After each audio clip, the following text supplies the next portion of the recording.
Welcome back to Gamers8. We have just one more series remaining for today, and it's going to be a belter here because it's Cure going up against Classic. Our one remaining Protoss must survive, Ben, if it's trying to actually do something here for Protoss in the tournament. Joining me, Loco, as well as Pig, to talk about this one. Pig, I would love to see Classic go further. It is quite an uphill struggle, though, going up against someone like Cure, who haphazardly always looks really, really cool and great.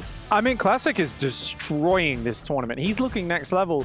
But I actually think Cure is the best TVP player in the world, hands down. Yeah. I think he's better than Beyond and better than Maru right now. So it's actually a nightmare matchup for Classic and the Protoss hype train. I mean, Cure is just on. He doesn't do anything special. Standard, solid, and better than anyone else in the matchup right now. Yeah.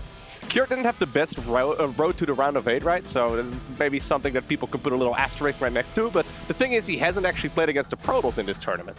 And like Pig was already saying, his Terran versus Protoss has been looking phenomenal over the last couple of months. Just taking down basically everybody. When's the last time he even lost a PvT? Do you know, Eddie? None come to mind. None come to mind. I can go scrolling through his match history, and I'm going to have to scroll a long way to actually find one. This is the main issue, right? I mean, even when he gets in trouble in this matchup, Pig, we've seen it where, okay, yeah, the Protoss is looking really cool and okay against Cure for a little while, but then Cure will just initiate like base races and always win. Like it's a little bit scary how much of a grip Cure has on the matchup at the moment and the understanding of how much exactly he can get away with against these big Protoss opponents. Yeah, there's a lot of matches where it's like Estrella getting 2-0'd, Hero 2-0'd, Classic 2-0'd. Yeah, I mean, he dropped a series a couple months ago to Hero, but that's, you know, it's very hard for the Protoss players to take down Cure. I think what's so nasty is it seems hard to catch him off guard. Against a guy who's playing Standard, well, that's predictable. Surely you can take advantage. It's like, nobody's safe Standard. There's a bunker, there's 2 tanks, there's a Raven into 3 racks before going for a 3rd command center. And what's very difficult with Cure is he has the ability to move across the map, and you never know if he's going to commit or not, because he's always building SCVs and a new base behind it, and you're kind of constantly towing this line of Cure can commit 100%, or he can just macro to the next stage. And it's hard as the Protoss player to force him down either of those routes. Altitude chosen first here by Classic, so I guess he kind of wants to take it to a bigger scenario and try and kind of slowly stifle Cure as opposed to try and deal with his aggression. I mean, it kind of makes sense here, because again, if you want to go up against Cure, I'd rather keep him at arm's length as opposed to allow him closer to me, I suppose. Yeah, no, especially with some of those strategies that Classic likes to play, right? He likes to play a little bit more defensively and slow the game down a bit.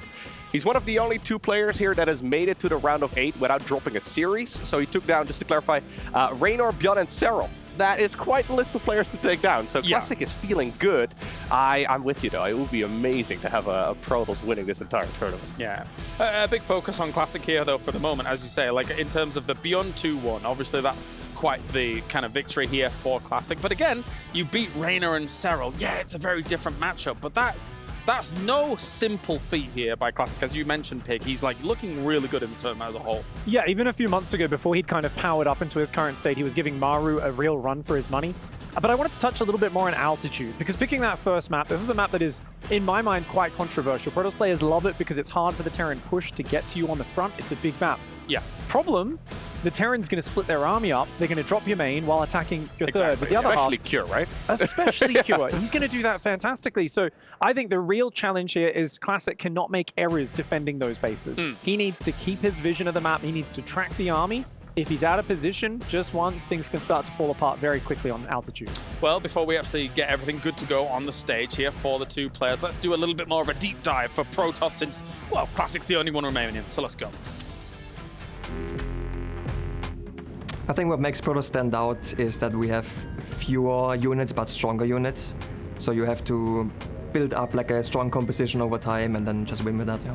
프로토스의 장점이라고 생각하면 일단 많은 전략가 한 방이 모였을 때 다채로운 그 유닛이 조합돼서 조합을 이뤘을 때 내는 시너지가 굉장히 강한 종족인 것 같습니다.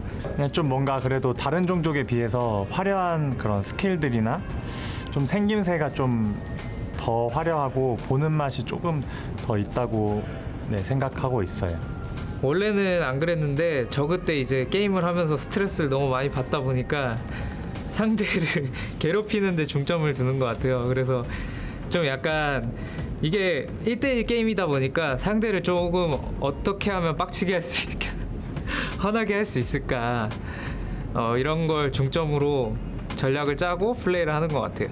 저는 일단 한방 병력을 좀 크게 모아서 전투할 때 그 대승하는 거를 굉장히 좋아하고 선호해요. 네. I think main weaknesses you have to keep in mind is that you just have less units. You have to be more careful about how you spread your army, and it takes a lot of like planning and knowing how to spread your army. 프로토스 유닛 자체가 마법 유닛을 좀 많이 다루는 종족이기 때문에 그런 마법 유닛을 잘 이렇게 케어해 줄 수 있는 게 좀 포인트인 것 같아요. 세 종족 중에 일꾼이 제일 약하다 보니까 일꾼 견제를 많이 들어와요. 그래서 그거에 대한 방어를 일단 좀 제일 먼저 염두해둬야 될 것 같아요. I think Protoss is kind of easy to learn, but extremely hard to master. Like it might be the hardest race to master at like a very high level. 마스터 하는 데는 세 종족 중에 가장 간편한 것 같아요. 하지만 그렇게 쉬운 만큼 좀 더 높은 레벨이 됐을 때 고점이 제일 낮은 종족이라고 생각해요. If I had to give tips, I would just say watch my games and learn from my reactive macro style. 일단 기본적으로 나머지 다 중요하지만 그래도 그 은폐 유닛이 좀 많기 때문에 옵저버를 약간 관측선을 좀 잘 뽑으셨으면 좋겠고, 또 두 번째는 또 파수기의 역장을 좀 잘 이용하면은 수비나 공격 쪽이나 그래도 게임을 이어나갈 수 있기에 좀 편리함이 있거든요. 그래서 그 부분만 좀 신경 써주면 좋을 것 같아요. Well, some conflicting opinions there from our pros in the Protoss shoes. I think what's interesting to hear is Showtime's take versus Heroes' take there. I think I empathize more with Heroes' take in that, Protoss, they're able to kind of gather momentum pretty swiftly, but once they get to that very ceiling pig, advantages become few and far between compared to some of the other races. What are your thoughts? Yeah, I mean, I think they were kind of saying the same thing, but because they both used mastered in very different ways, it made it sound like it was conflicting. Yeah. Obviously, both kind of saying like, yeah, you can get to a certain pretty high level, like very, easier, but going from there to winning a championship at a premier tournament, that is where things get very, very difficult. Yeah, definitely so. Loco? No, I thought it was kind of funny the way that was edited together. Well, first off, we have Showtime saying, yeah, no, Protoss is probably the hardest one to master, and then the next shot is Hero saying the exact opposite. No, it's probably the easiest one. Someone's done him dirty there. Yeah, I also like what he said about my goal when playing Protoss is to try and make my opponent angry. Oh, yes. That describes your playstyle very well, Hero. That seems to be what you're doing all game. No. StarCraft Reddit has never felt this way when going up against Protoss Pig. Never. The number of games where I've watched Hero run around with an army that's so much smaller than the opponent, but it's like the little dog yapping at them, and he scares his opponent into thinking they should be defending. And I'm like, that is Hero's style. That's like me on the desk, just being annoying. Are you a Protoss player too? Actually, I was for a long time. Yes, I was. This may explain a that lot. does figure. This adds up. It definitely does. We're just waiting a few more moments here before we actually get into our match here, as they want to make sure everything is ready here for the stage. So again, let's talk about it. I mean, still Cure and Classic here. The sad thing is once again, similar to what we had where we were getting towards the end of the Swiss format here, Loco, is it's kind of sad to see one of these players leave, especially since both are looking in such great form right now, but, one of them's got to go. Yeah, either of them winning this entire tournament would actually be amazing, though. I always kind of feel like Cure is overshadowed a little bit by some of those other Terrans, despite the fact that I think he's considered to be the third-ranked player in the world right now on a Liga Leg, and he's been consistently strong for like a decade now. Everybody's like, yeah, Korean Terran, Maru, he's the very best. And Cure is like, guys, what about me? I'm also amazing at the game. And honestly, the same can sort of be said for Classic over the last year, right? I mean, he's steadily been getting better again ever since he got back from the military, but Hero has been sort of in the spotlight. I think this may very well be Classic's time to shine. And yeah, it'd be nice to see either of them winning the whole thing, to be honest. Maybe it's Classic's time, or maybe it's even Cure's time here. Of course, he's great at StarCraft 2, but how good is Creator when it comes to Pictionary? Well, let's take a little look. Let's find out. I saw this. Hello everyone, it's time for our next round of charades. My name is Loco. I'm joined here by Cure and Creator, who are going to be making us some lovely drawings. So, who wants to start? You want to start? Cure? Okay. I'm gonna start as soon as you read. 어려운데. 지상인 것 같. 스카인 것 같은데. 유닛 맞죠? 살모사. 3, 2, 1. 불사조. 피닉스. No point, pure. 프로. 예, 프로예요. 이거 건물. You confident? You think you do better? Yeah, Yeah? Okay. maybe. Okay, go.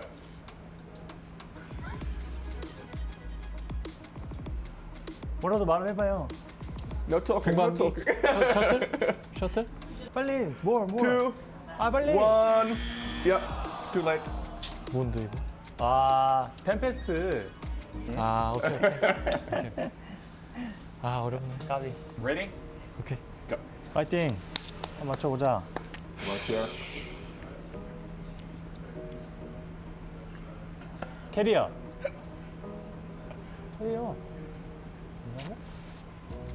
벤시. Oh, okay, go.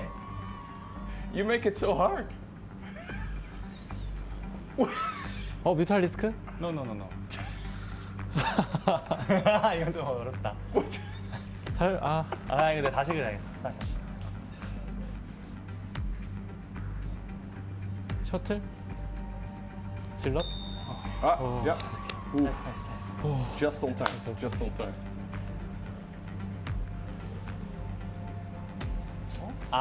질럿. 사도. 어댑터. 다크 템플러. Oh, Dark Templar. Okay. 2 points. 2 points for 포인트. 오케이. 의료선. No.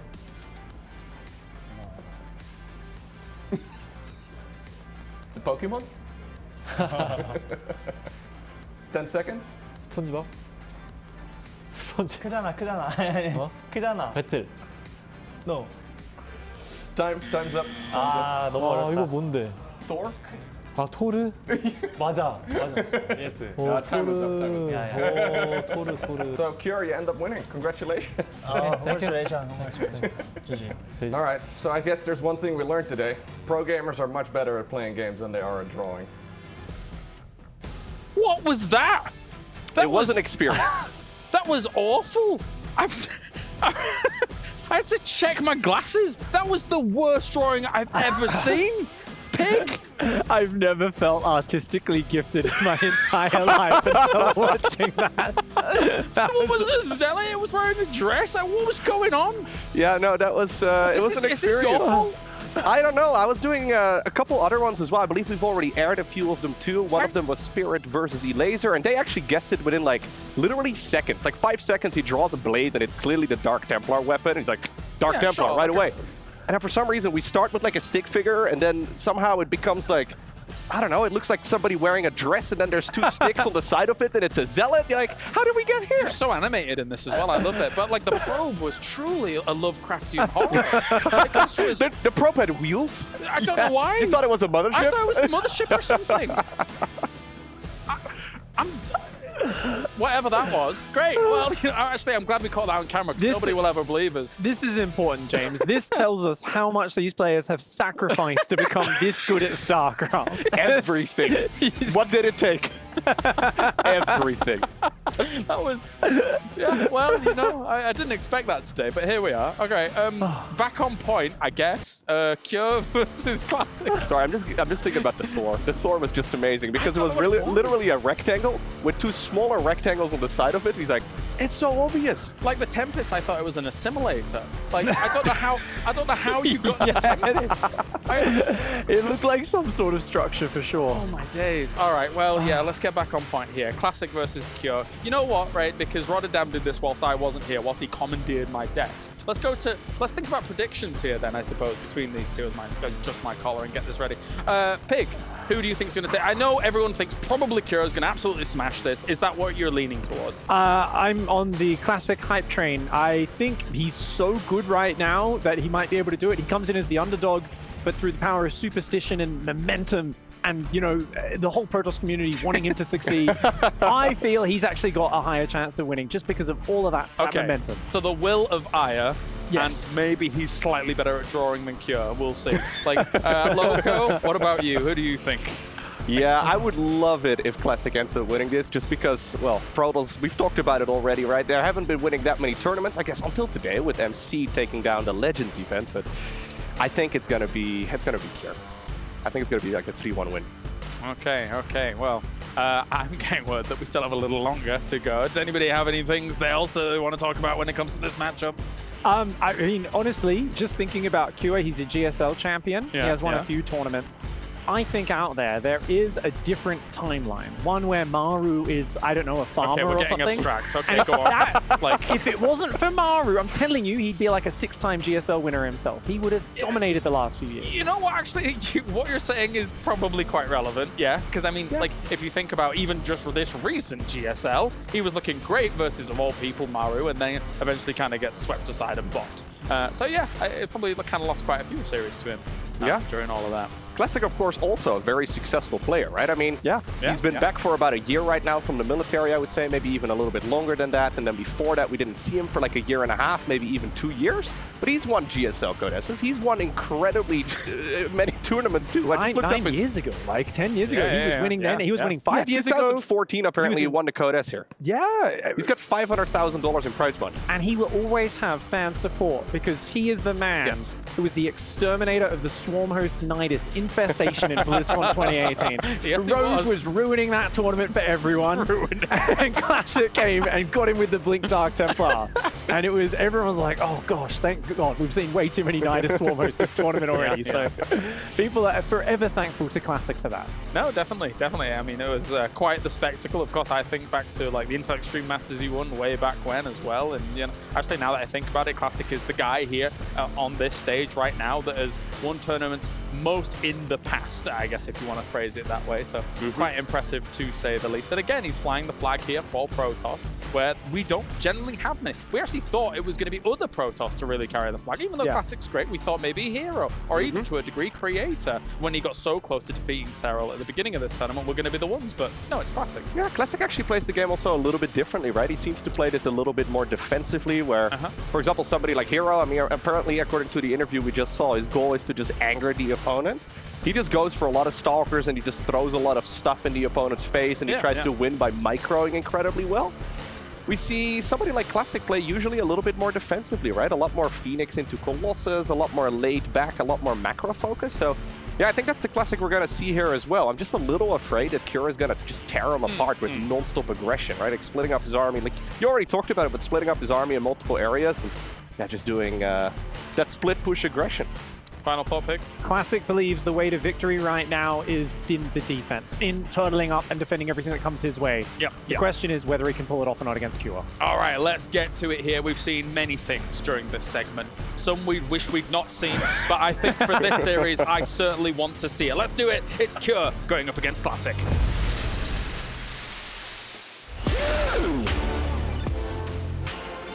You know, Fancy, with 30 matches between them, Classic has only won 7 so far, but if we've learned one thing here at Gamers8, the past is no precedent for what will happen on this stage. And everyone keeps calling him the underdog, but is he though? أعزائنا المشاهدين، الحين راح نشهد أحد أهم المباريات اللي معنا، راح نعرف مين بيكون النصف النهائي الثاني. عرفنا إنه سولر بيكون متقدم، بس مين اللي بيواجه سولر؟ هل هو بيكون كيور ولا بيكون كلاسيك؟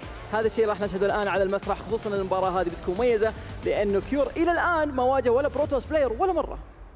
Yeah, with the history between these two, it would not indicate the level of skill that both of them have shown throughout the tournament here in Riyadh. Classic currently undefeated, only dropping 1 map to Serral so far. he also was able to win against Beyond 2-1, so he also dropped another map. Oh, so, you're right. There's two on there. You're right. I did. Oh, there you go. Okay. زي ما شفنا أعزائنا المشاهدين راح نشوف ايش اللي ممكن يقدمون كلاسيك في هذه المباراة، خصوصا إنه المباراة هذه بتكون احتمال كبير أصعب مباراة بالنسبة له، خصوصا إنه هو فايز على 3 أشخاص يعتبرون من الأفضل في العالم، والآن راح نشهد نشوف يحاول يفوز على كيور، لأن كيور بنفس الوقت قاعد يحاول قد ما يقدر إنه يفوز في البطولة، لأنه اضطر يلعب 5 مباريات عشان يوصل للمرحلة هذه. Yeah, Kier, meanwhile, has not faced a Protoss yet. Classic is a rare Protoss in our tournament, and Kier doesn't have that tournament experience against him here. So Classic being a Protoss could be a nice little, what is that, a spanner in the works? I mean, it would be the cherry on top because he beat every other race except the Protoss. فعشان كذا أعزائنا المشاهدين بيكون في فرصة الآن كبيرة لكيور إنه يحاول يكمل كل النتائج اللي عنده بالفوز، لأنه فاز على كل لاعبين التيران اللي واجههم، أيضا فاز على الزرق، لكن باقي البروتوس هو الوحيد اللي ما واجهه. هذه بتكون فرصة يثبت نفسه على المسرح الأساسي. We're closing out today here with the last match of the quarterfinals, and we have a banger of a match. So let's bring out our first player.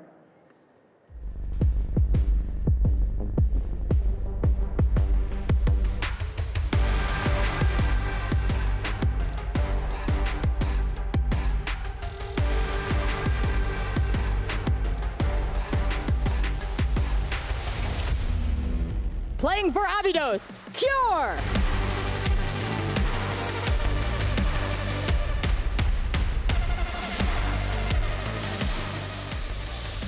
Classic has been running hot, but history says Cure is the cowbell that can break that fever dream. With a win over Spirit, Clem, and Dark, but a loss to Maru and Cyril, Cure has all the experience he needs to potentially bring this home. كيور وصل من المسرح أعزائنا المشاهدين، بس زي ما احنا عارفين كيور في كل المباريات اللي هو واجهها في الفترة الأخيرة ضد كلاسيك كان هو اللي عنده الأفضلية في كل مرة تواجهه فيها، لكن الآن راح نشوف المباراة هذه على المسرح لأنها جديدة على كيور في هذه البطولة. كلاسيك أيضا نفس الكلام فاز على الأفضل، فهل يقدر يفوز على كيور؟ خلونا نتكلم عنه أكثر، بس أول شيء لازم نرحب فيه.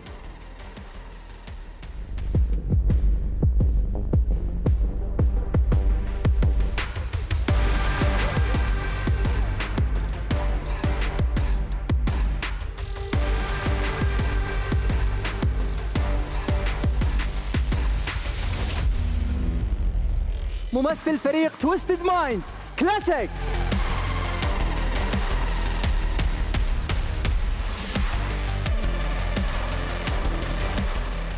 ثلاث لاعبين يعتبرون من الأفضل في أنحاء العالم، رينر وبيون وأيضا سيرل. ثلاثتهم قدروا يوصلون إلى البلاي أوفز فقط عن طريق الفوز في 3 مباريات، لكن اضطروا كلهم يروحون للراوند الرابع، واضطروا كلهم انهم يلعبون مباراة زيادة. عارفين ليش؟ لأن كلاسيك هو الوحيد اللي قدر يهزمهم، كلاسيك هو الشخص الوحيد اللي قدر يتفوق على أفضل اللاعبين الثلاثة في العالم، فحتى الآن هو أصعب طريق شقه إلى البلاي أوفز، والآن يبي يكون عنده فرصة يثبت نفسه في هذا الكوارتر فاينلز اللي زي ما احنا عارفين الفائز فيه على طول على السيمي فاينلز. Classic has easily tossed aside Zerg and Terran on his path to the playoffs. Will he be hanging Cure's hide out to dry next? He's taken out Raynor, Bjorn, Cyril, and Cure to get here, so let's see how it goes. It's going to be a banger of a match just because of one thing. It's going to be a loser bracket is not existing on this tournament. So there's not going to be another chance for him. So if he loses this match, he's going to be out. Cure is the same situation. فعشان كذا أعزائنا المشاهدين كلاسيك إذا خسر المباراة هذه أيضا حتى كيور لو خسرها ما راح يكون عنده فرصة ثانية. سنجل إليمينيشن ما عاد صار في فرص ثانية. فعلى طول خلونا نشوف شو اللي ممكن يقدمونه في هذه المباراة، بس أول شيء لازم يسلمون على بعض. No nets, no parachutes, just these games between them. Gentlemen, if you'll join us at center stage to shake hands. ساكتين ومسلمين على بعض بدون اي ردة فعل ثانية، لكن الان جاء الوقت لنشهد هذه المباراة. زي ما احنا عارفين كيور ما قد واجه بروتوس، لكن بنفس الوقت كلاسيك مر في المباراة هذه في الجروب ستيج، فهل بيقدر يسويها مرة ثانية ولا لا؟ كلها حالتين لازم نشوف المعلقين وش يسوون، وخلونا نسمع منهم اكثر. Let's find out our final player moving on to Championship Sunday in this match. Off to the casters to get it started. We've got Clem, Raynor, and Solar so far in the semi-finals, and it is time to find out who is going to be the last player to join that very sexy trio. Will it be this man, Cure, who many people consider to be the second best Terran player on this planet, after that man that prevents him from winning the GSL over and over again, but that man is gone, he's still here, or will it be the new Protoss, Hope Benjamin Baker, and that man, of course, is Classic. honestly, when you think about Cure, both the people that he lost to so far in the Bukol or rather the Swiss stage, they're out of the tournament now. That is Serral and Maru, so he can be looking at this being like, hey man, I've got a real chance at winning this. Like everybody that's beaten me, they're now out. But this man that we see on the screen right now, he is the guy that's been shaking up a storm. Quite literally. He is the true underdog tale of this tournament. I did not expect him to be here in the top 8. I didn't expect him to go here undefeated as well, beating the likes of Reynor, Beyond, then Serral. This man is absolutely winning the hearts of Protoss players out there. Second to none. Yeah, that's the craziest thing. I think a lot of people would have been like, yeah, I can see Classic make top 8. He was pretty good at Katowice, and he's probably even better now, and he absolutely is. But the fact that he got here without dropping a series and defeating Serral in PvZ just really goes to show how well he's played. I've watched a decent amount of his PvTs as well online over the last few months, and he's damn good. Even taking out Clem a couple of times, and Clem is an absolute animal in that matchup as well. This is going to be a fun one. I think it's very difficult to call. I know there are diehard StarCraft 2 fans out there that say Cure is the best TVP player on the planet. But Classic may very well be the best PvT player on the planet. So when two worlds collide, to quote the famous Kalaris, who did a bit of casting earlier today, who's going to come out on top? It's actually really rough to call right now, because before this tournament, I'd have given it to Cure like any day of the week, even though Classic has been looking good.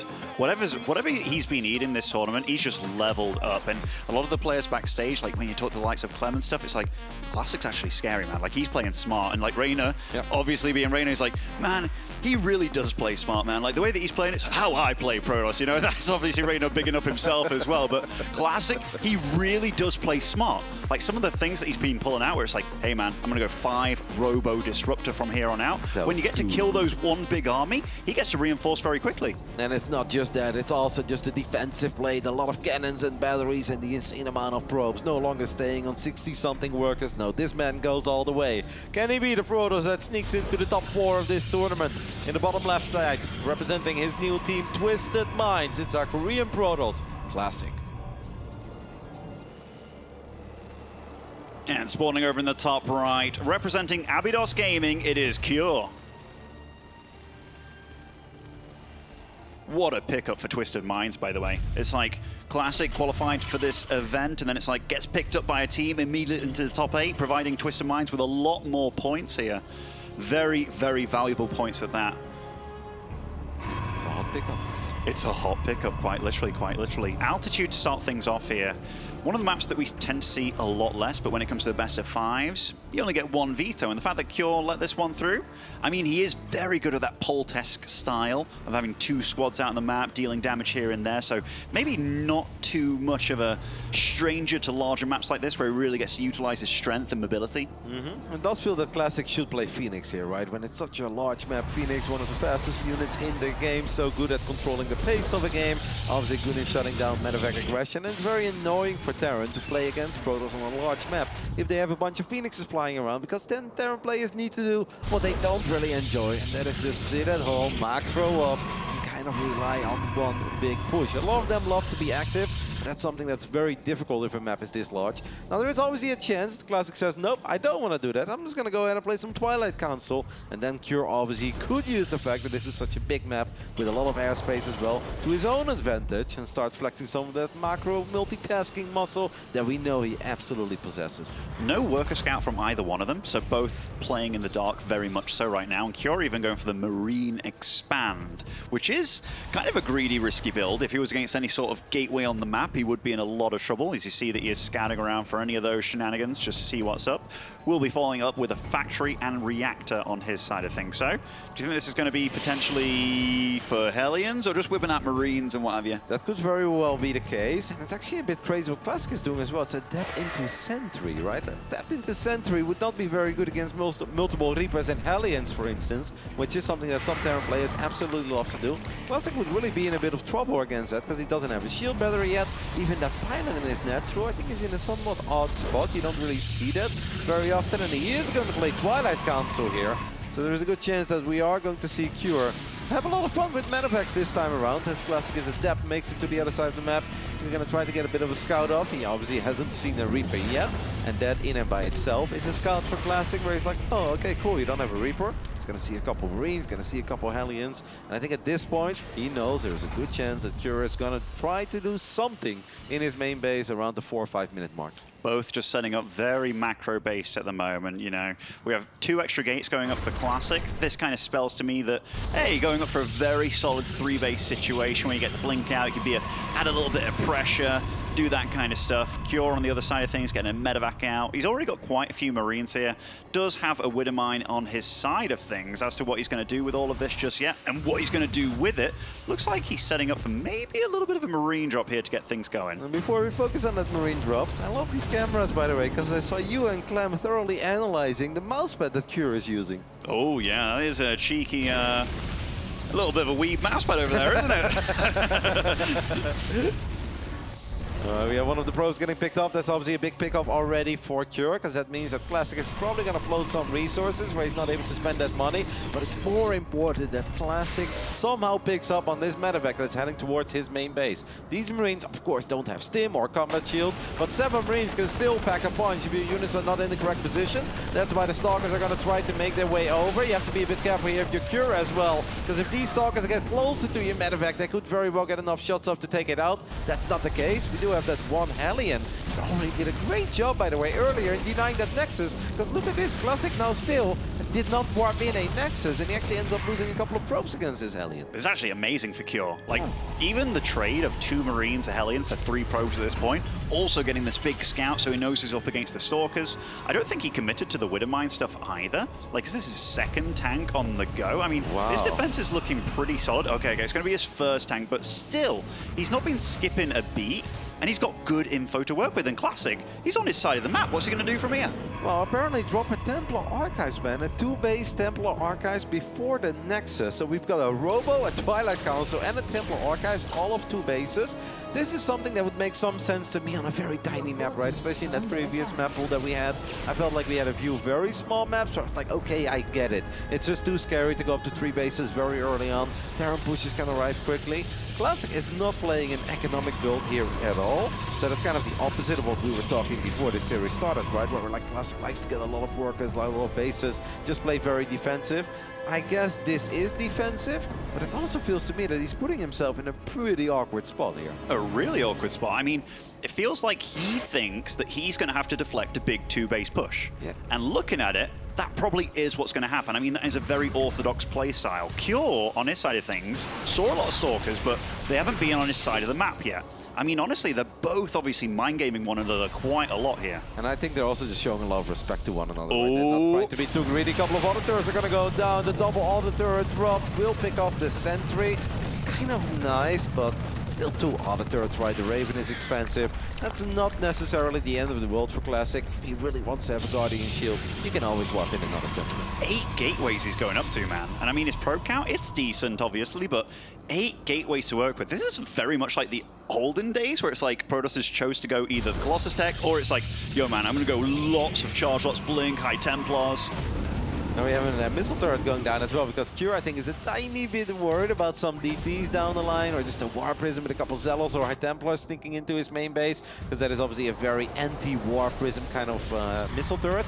But I kind of feel like we're seeing is both players just playing it very slow and steady here in Game 1, showing a lot of respect to one another. They probably just know how good one another is in this matchup, and obviously the stakes are so high. Nobody wants to have a disastrous Game 1 in such a big quarterfinals. I think you're absolutely right. Like, some players, they like to go crazy in Game 1, right? Like, you saw Solar against Cell and absolutely paid off. But other players, they like to take it a little bit safer, a little bit slower. If you really have faith in how you're going to play against your opponent, this is a good way to play, but that is a nice little shutdown to this medevac to start things off. Yep, we do have the first 2 medevacs full of bio, not just Marines, but a couple of Marauders in the mix as well on the bottom right side. Classic is good in creating vision for himself. Cure obviously has analyzed a couple of the games that Classic recently has played, and he will know that the key to success is taking out those observers and spotting pylons over and over again. Because if Classic always sees your drops coming, it's very unlikely they will do any damage. Absolutely. Forge on the go, Robo Bay on the go as well with the 2nd Robo. We've already seen in this tournament how good Classic has been with those Robo units, and so far, he's not really taken that much economic damage. I mean, The fact that the Raven flew in, had to expend its energy straight away, because High Templar was right there. And I think that was kind of his first spot of that situation. But now Ghosts are on the go. But Classic, within regards to his tech, feels like he's doing the right thing by switching into most likely Colossus from this state, or it could be straight into Disruptor. Yeah, there will be a lot of splash damage, but one thing to keep in mind is that he doesn't have any upgrades. And the Protoss army is absolutely going to need some upgrades, but Classic probably feels like, well, I can't do everything at once, and that is correct. But that's because he went for a super quick storm. Kind of felt that this wasn't really the game to go for Quickstorm. And he probably expected a build that did not happen. Both players just a little bit timid here in the first 9 minutes of this quarterfinals. But I am not worried about the action picking up, Ben. I know this is going to be a crazy series. I think so too. I really think so. And they're both so respectful, but that... two High Templars inside of it. Double Widowmine connection here for Cure. And that's the first big W of the series. Classic loses a War Prison with 2 High Templars inside of it. Ay, ay, ay. If you're in Cure's perspective, you don't know how truly valuable that was. Like, you might be thinking that it was either naked or had 4 Zealots in, but 2 full energy High Templars, that is going to be the sign to go, go, go. Test the water, see what's on the other side of things, and look at this. They're both sneaking across the other side of the map here. Yep, but that could honestly be very bad for Classic, because he already lost his War Prism, so you can't really reinforce this anymore.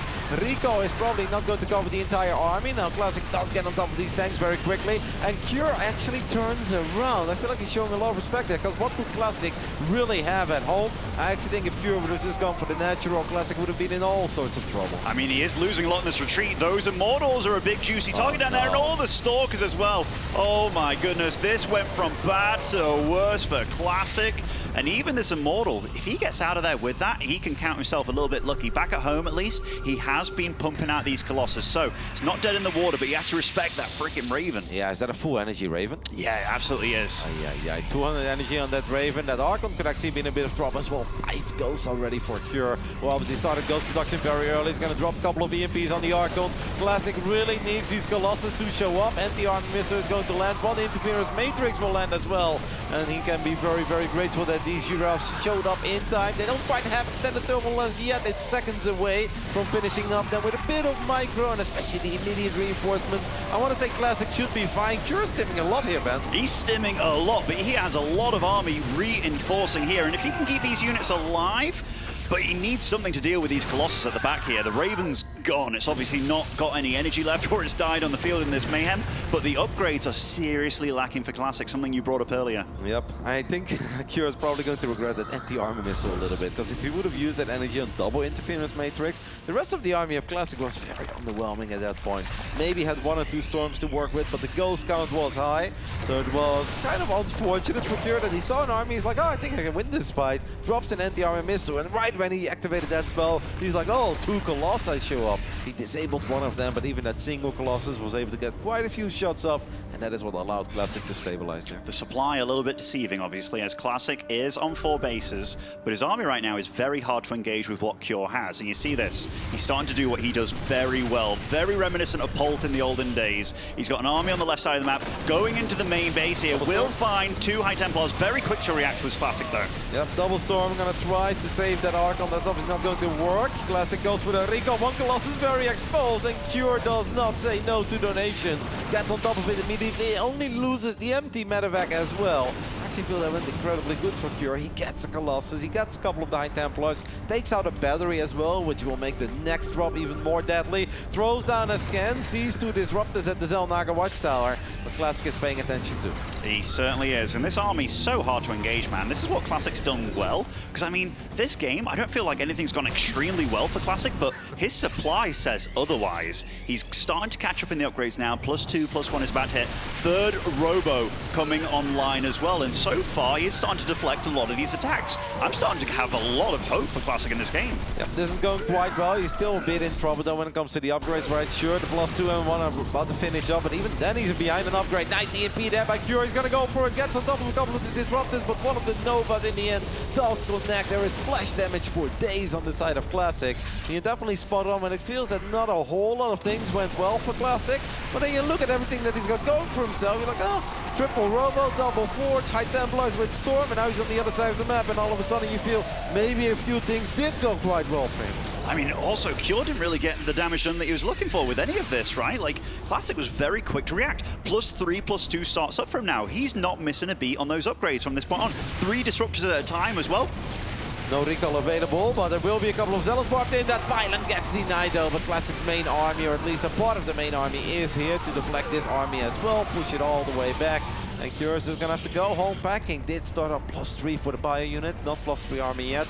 I would not hate a second starport, because I think at this point it's quite obvious that Curious probably not gonna get it done with 1 or 2 Vikings and just Marines, Marauders and Ghosts. So then as a Terran, whether you like it or not, you're gonna have to embrace the late game. Get that second starport and maybe a fusion core down the line for some of those advanced ballistics upgrades. Every unit that Classic's making right now is technically countered by Liberators. But it doesn't feel like Classic wants to give him the time. I think he knows that that is a potential weakness for him, but Cure is going to try and buy time to get something else on the go. He's starting up those air upgrades now, but Classic, he's prepared for this, man. He was very quick to get out of there. Yep, he's going to pull the probes, and his reaction is, I'm just going to take out one of your bases on the other side of the map. A lot of SCVs are going to go down to all these Zealots. The Orbital will fall as well. And will someone ever turn around, or is this an all-out base trade? Cure needs to be so careful, because there are disruptors all over the shop. He saw that one, and Classic did not pay attention. And I'd say right now just unpower these robots immediately. There's indeed another disruptor lurking in the shadows there, just waiting to land one of these Purification Novas.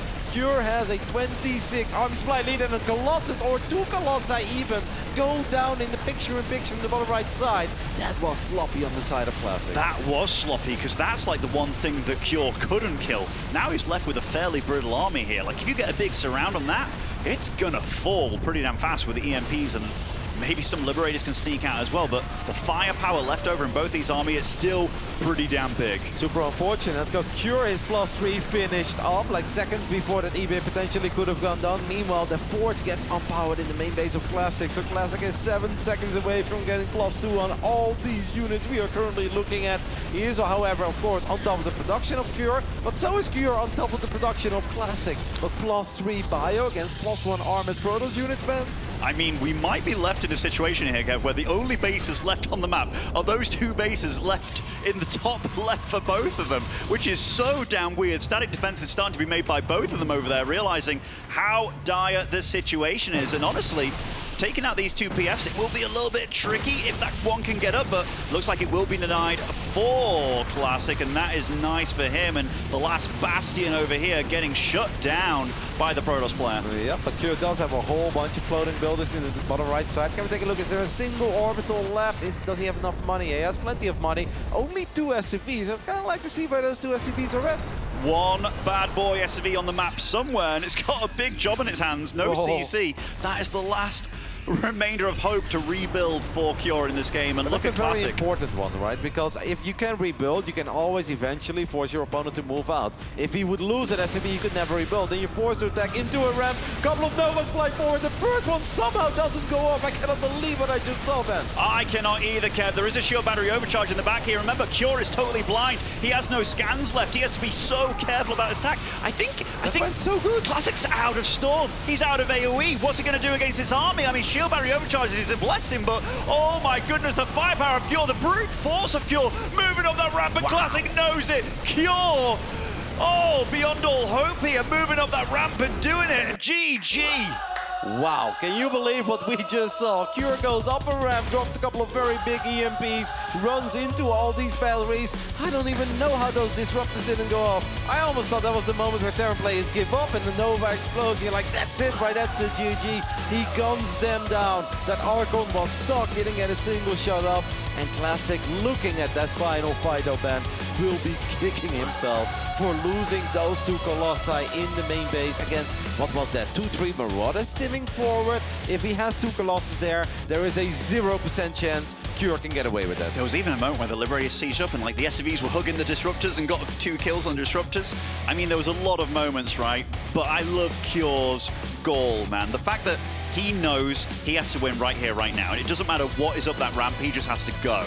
And he ran up there, the Disruptor I mean, that must have been milliseconds from going off in that army, and that even could have swung the tide. I saw Classic also bang his desk a little bit in frustration after that game. He probably can't believe that that just happened, right? He's like, all right, my opponent is being revealed. I'm not. I'm sitting pretty here. I'm on top of a ramp. I'm well protected. There is no way you're going to run into Disruptors on top of a ramp. They're not powered by shield batteries as well, and even a potential shield battery overcharge. It's just one of those moments where you can't really believe it, and by the time you understand what your opponent is doing, it's too late.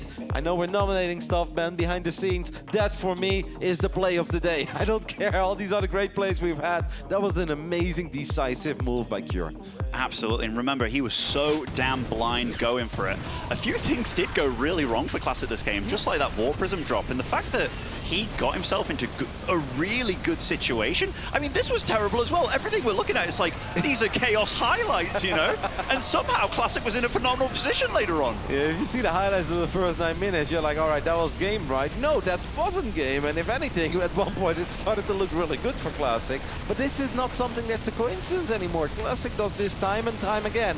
And it's honestly pretty hard to understand, even if you're looking at it, where you feel that he's making some mistakes that you're not supposed to be able to get away with. He gets away with it. However, Cure got away with that decisive move, running up that ramp, and Classic could not believe it. What a win for Cure there, winning on altitude as well.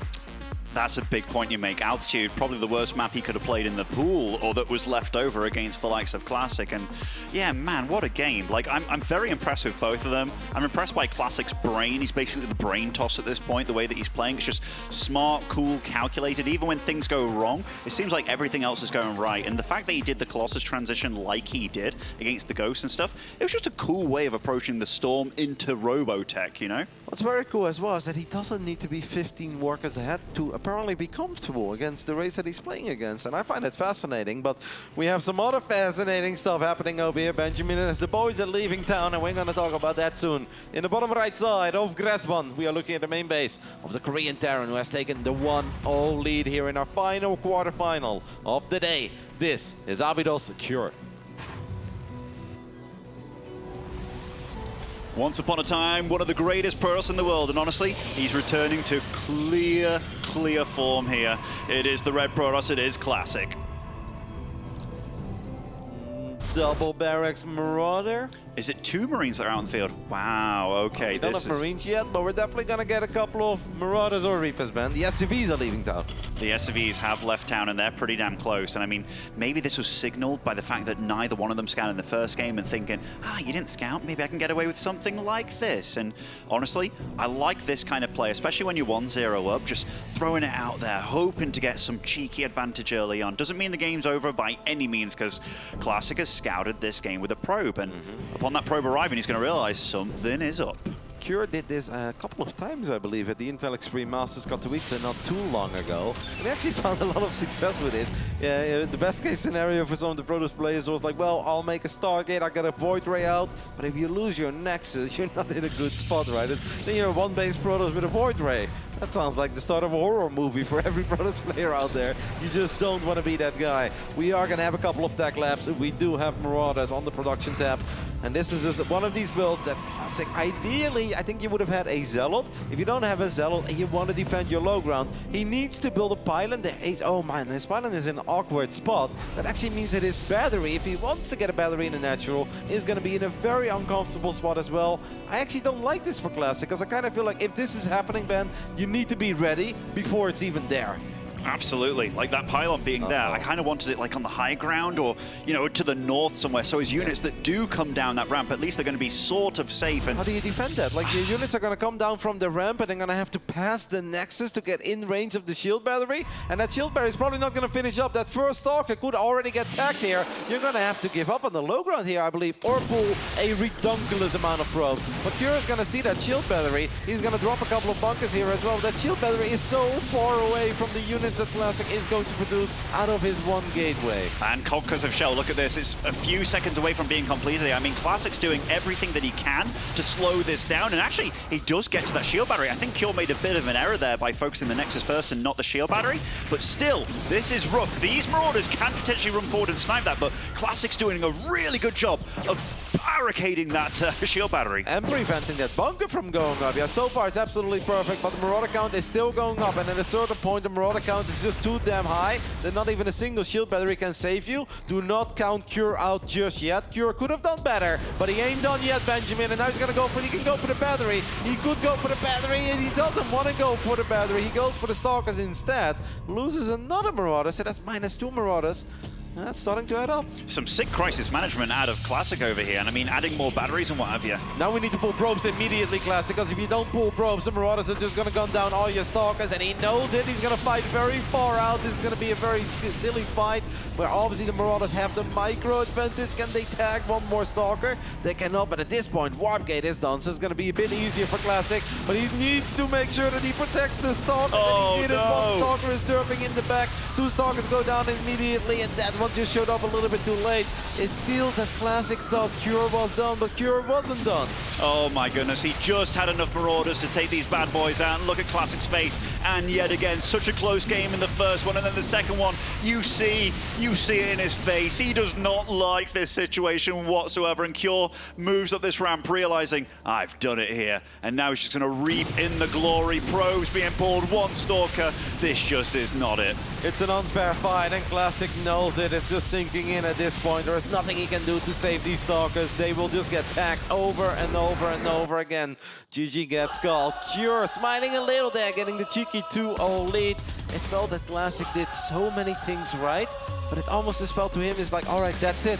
I have survived the scariest phase. I'm gonna have another overcharge. He split up his Stalkers in a weird way, and that's when Cure just jumped on them. One by one. One Stalker was derping, the other one was 2 seconds too late to show up with the main army. It was just Classic. You were almost there. He had sight of the finish line where you could say, okay, we don't need the probes anymore to fight. But he absolutely needed them one more time. He just didn't think he would. No, absolutely, and you're very right. Those probes are doing such a good job of just being a body-blocking force there that, you know, you couldn't cross. But the fact that Cure doubled down, tripled down on that Marauder production, I think here he made maybe a small little error of not focusing that shield battery earlier. Because once that got up, it felt like, okay, Classic's got sort of a chance here, but very well handled by Cure. He did everything he had to do with these Marauders. Yep. And here it felt that it was going perfect, and then Classic did a great job in once again pulling the probes, because he knew, he's like, okay, I just used battery overcharge. I don't have battery overcharge for the next 10 seconds. The probes were already there. But once that he had the triple battery, he thought, I don't need them anymore. And perhaps if all of his Stalkers were in the exact same spot, perhaps he didn't need to pull the probes there. But by splitting his Stalkers up and making it easy for Cure to just jump on top of them one by one, he kind of opened the doors. And what was an excellent game 1, and it felt like he was inches away from taking a 1-0 lead, has now turned into an 0-2 deficit, and our final Protoss is in trouble once more. You know what? There's something that you said where it's like you don't scout the barracks at the main base, because he actually scouted, right? You make a Zealot regardless. And he was making a Zealot, then cancelled it. That could be so helpful in those situations. Like, obviously, it doesn't really get the hits in that much, but really stops you from being able to bully around these Stalkers, because those Marauders dealing the double damage to those armored units, it's damn brutal. And now, third map, we're getting into Royal Blood territory, and I feel that this one is pretty good for Terran overall. Anyhow, spawning over in the bottom left, his life on the line now. He has to win 3 in a row without mistakes. It is the red Protoss. It is Classic. StarCraft is a brutal game, and the man was close to a 1-0 lead, now finds himself down 0-2 against this man, who's just 1 map win away from making it into the semifinals and having a date with Solar. This is Abydos Cure. Man, Cure is... that was good, actually. The fact that he whipped out a build like that after being safe, and now he's got... well, he's got a couple of safety nets here in this series. Cure, by the way, really playing to his image a little bit, because to me, he's the safe standard Terran, right? Pulling out something like this, you said he's done it before, but yeah. I feel that that kind of stuff, when your image is the safe, steady guy, is just really good to do. He's actually done it quite a few times, and I feel like that build has a pretty high win record, because most of the time when I see it being used in a tournament like this, it often wins. I was a bit surprised that Classic never got like the tech building, regardless of what he was playing, right? Where we didn't have a robo, so it's not that Cure was really on the clock, because if one Immortal comes up there, one Immortal powered by batteries, yeah, that's obviously curtains. If Classic can buy time for a Void Ray, that's obviously the end of the Marauder Rush. If you're just defending with Stalkers, you honestly never really save until you win the fight. That is important to keep in mind, but it almost felt that Classic forgot about that, and he thought, no, now I'm absolutely fine. I've got the right amount of units. Marauders alone are not scary anymore, but the burst damage of these Marauders can be very high. And then shield batteries simply don't save your armored Stalkers, since obviously Stalkers take a lot of damage from Marauders. Yeah, I mean, whenever I try those kind of builds, and maybe I'm too obvious that I'm a cheesy little git, you know, but I always run into a Void Ray pretty early on when I do those kind of things when I've got a good 4 Marauders. I'm like, well, this push is absolutely stopped and now I'm dead. But Classic, he must have done his homework against a player like Cure. You know, these guys have had a good day to prepare, but that just felt like he was not prepared whatsoever. That pylon, you talked about it. I mean, he already had the weird pylon on altitude. It was the weird pylon, yeah. That seemed to be something that he really loves. Maybe he feels like it helps him out down the line against drops, right? So it's good scouting at the bottom, but you didn't need that in that game.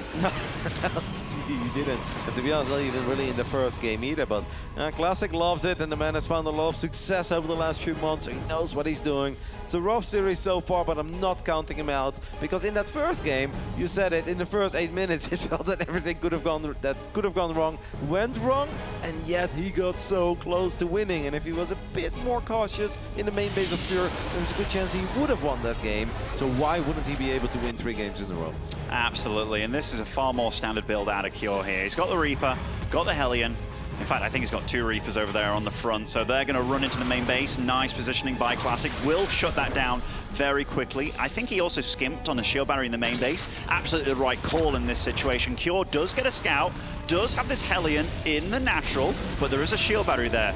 So far, very good defense by Classic. I was about to say Cure should probably go for those probes at the bottom right side, because the battery is a bit too far away to heal up. But yeah, this is perfect, and it's very important for Classic, right? You're obviously fuming. No matter how long you've been playing StarCraft 2, no matter how much you will tell yourself, stay calm, and it's not over till it's over. When you lose against a couple of Marauders like that in Game 2, especially when it feels that you survived the scariest part, right? Where it's 3 units against 1, you're gonna be a little bit upset at the bare minimum if it goes wrong. So if you can then start game 3 off while killing a Reaper, not taking any damage from double Reaper Hellion, you're like, all right, still got it. I'm absolutely still in it. I love the cheekiness of that Widowmine positioning, by the way. Like, seeing that Stargate, you know if it's Phoenix, your opponent has to scout you. If it's Oracle, the Oracle has to run across as well. Just a bit unfortunate that the Phoenix has gone around, but might loop around a little bit. Does see that it is a tech lab on that factory. Classic gets the information that he was looking for and gets out of there scot-free.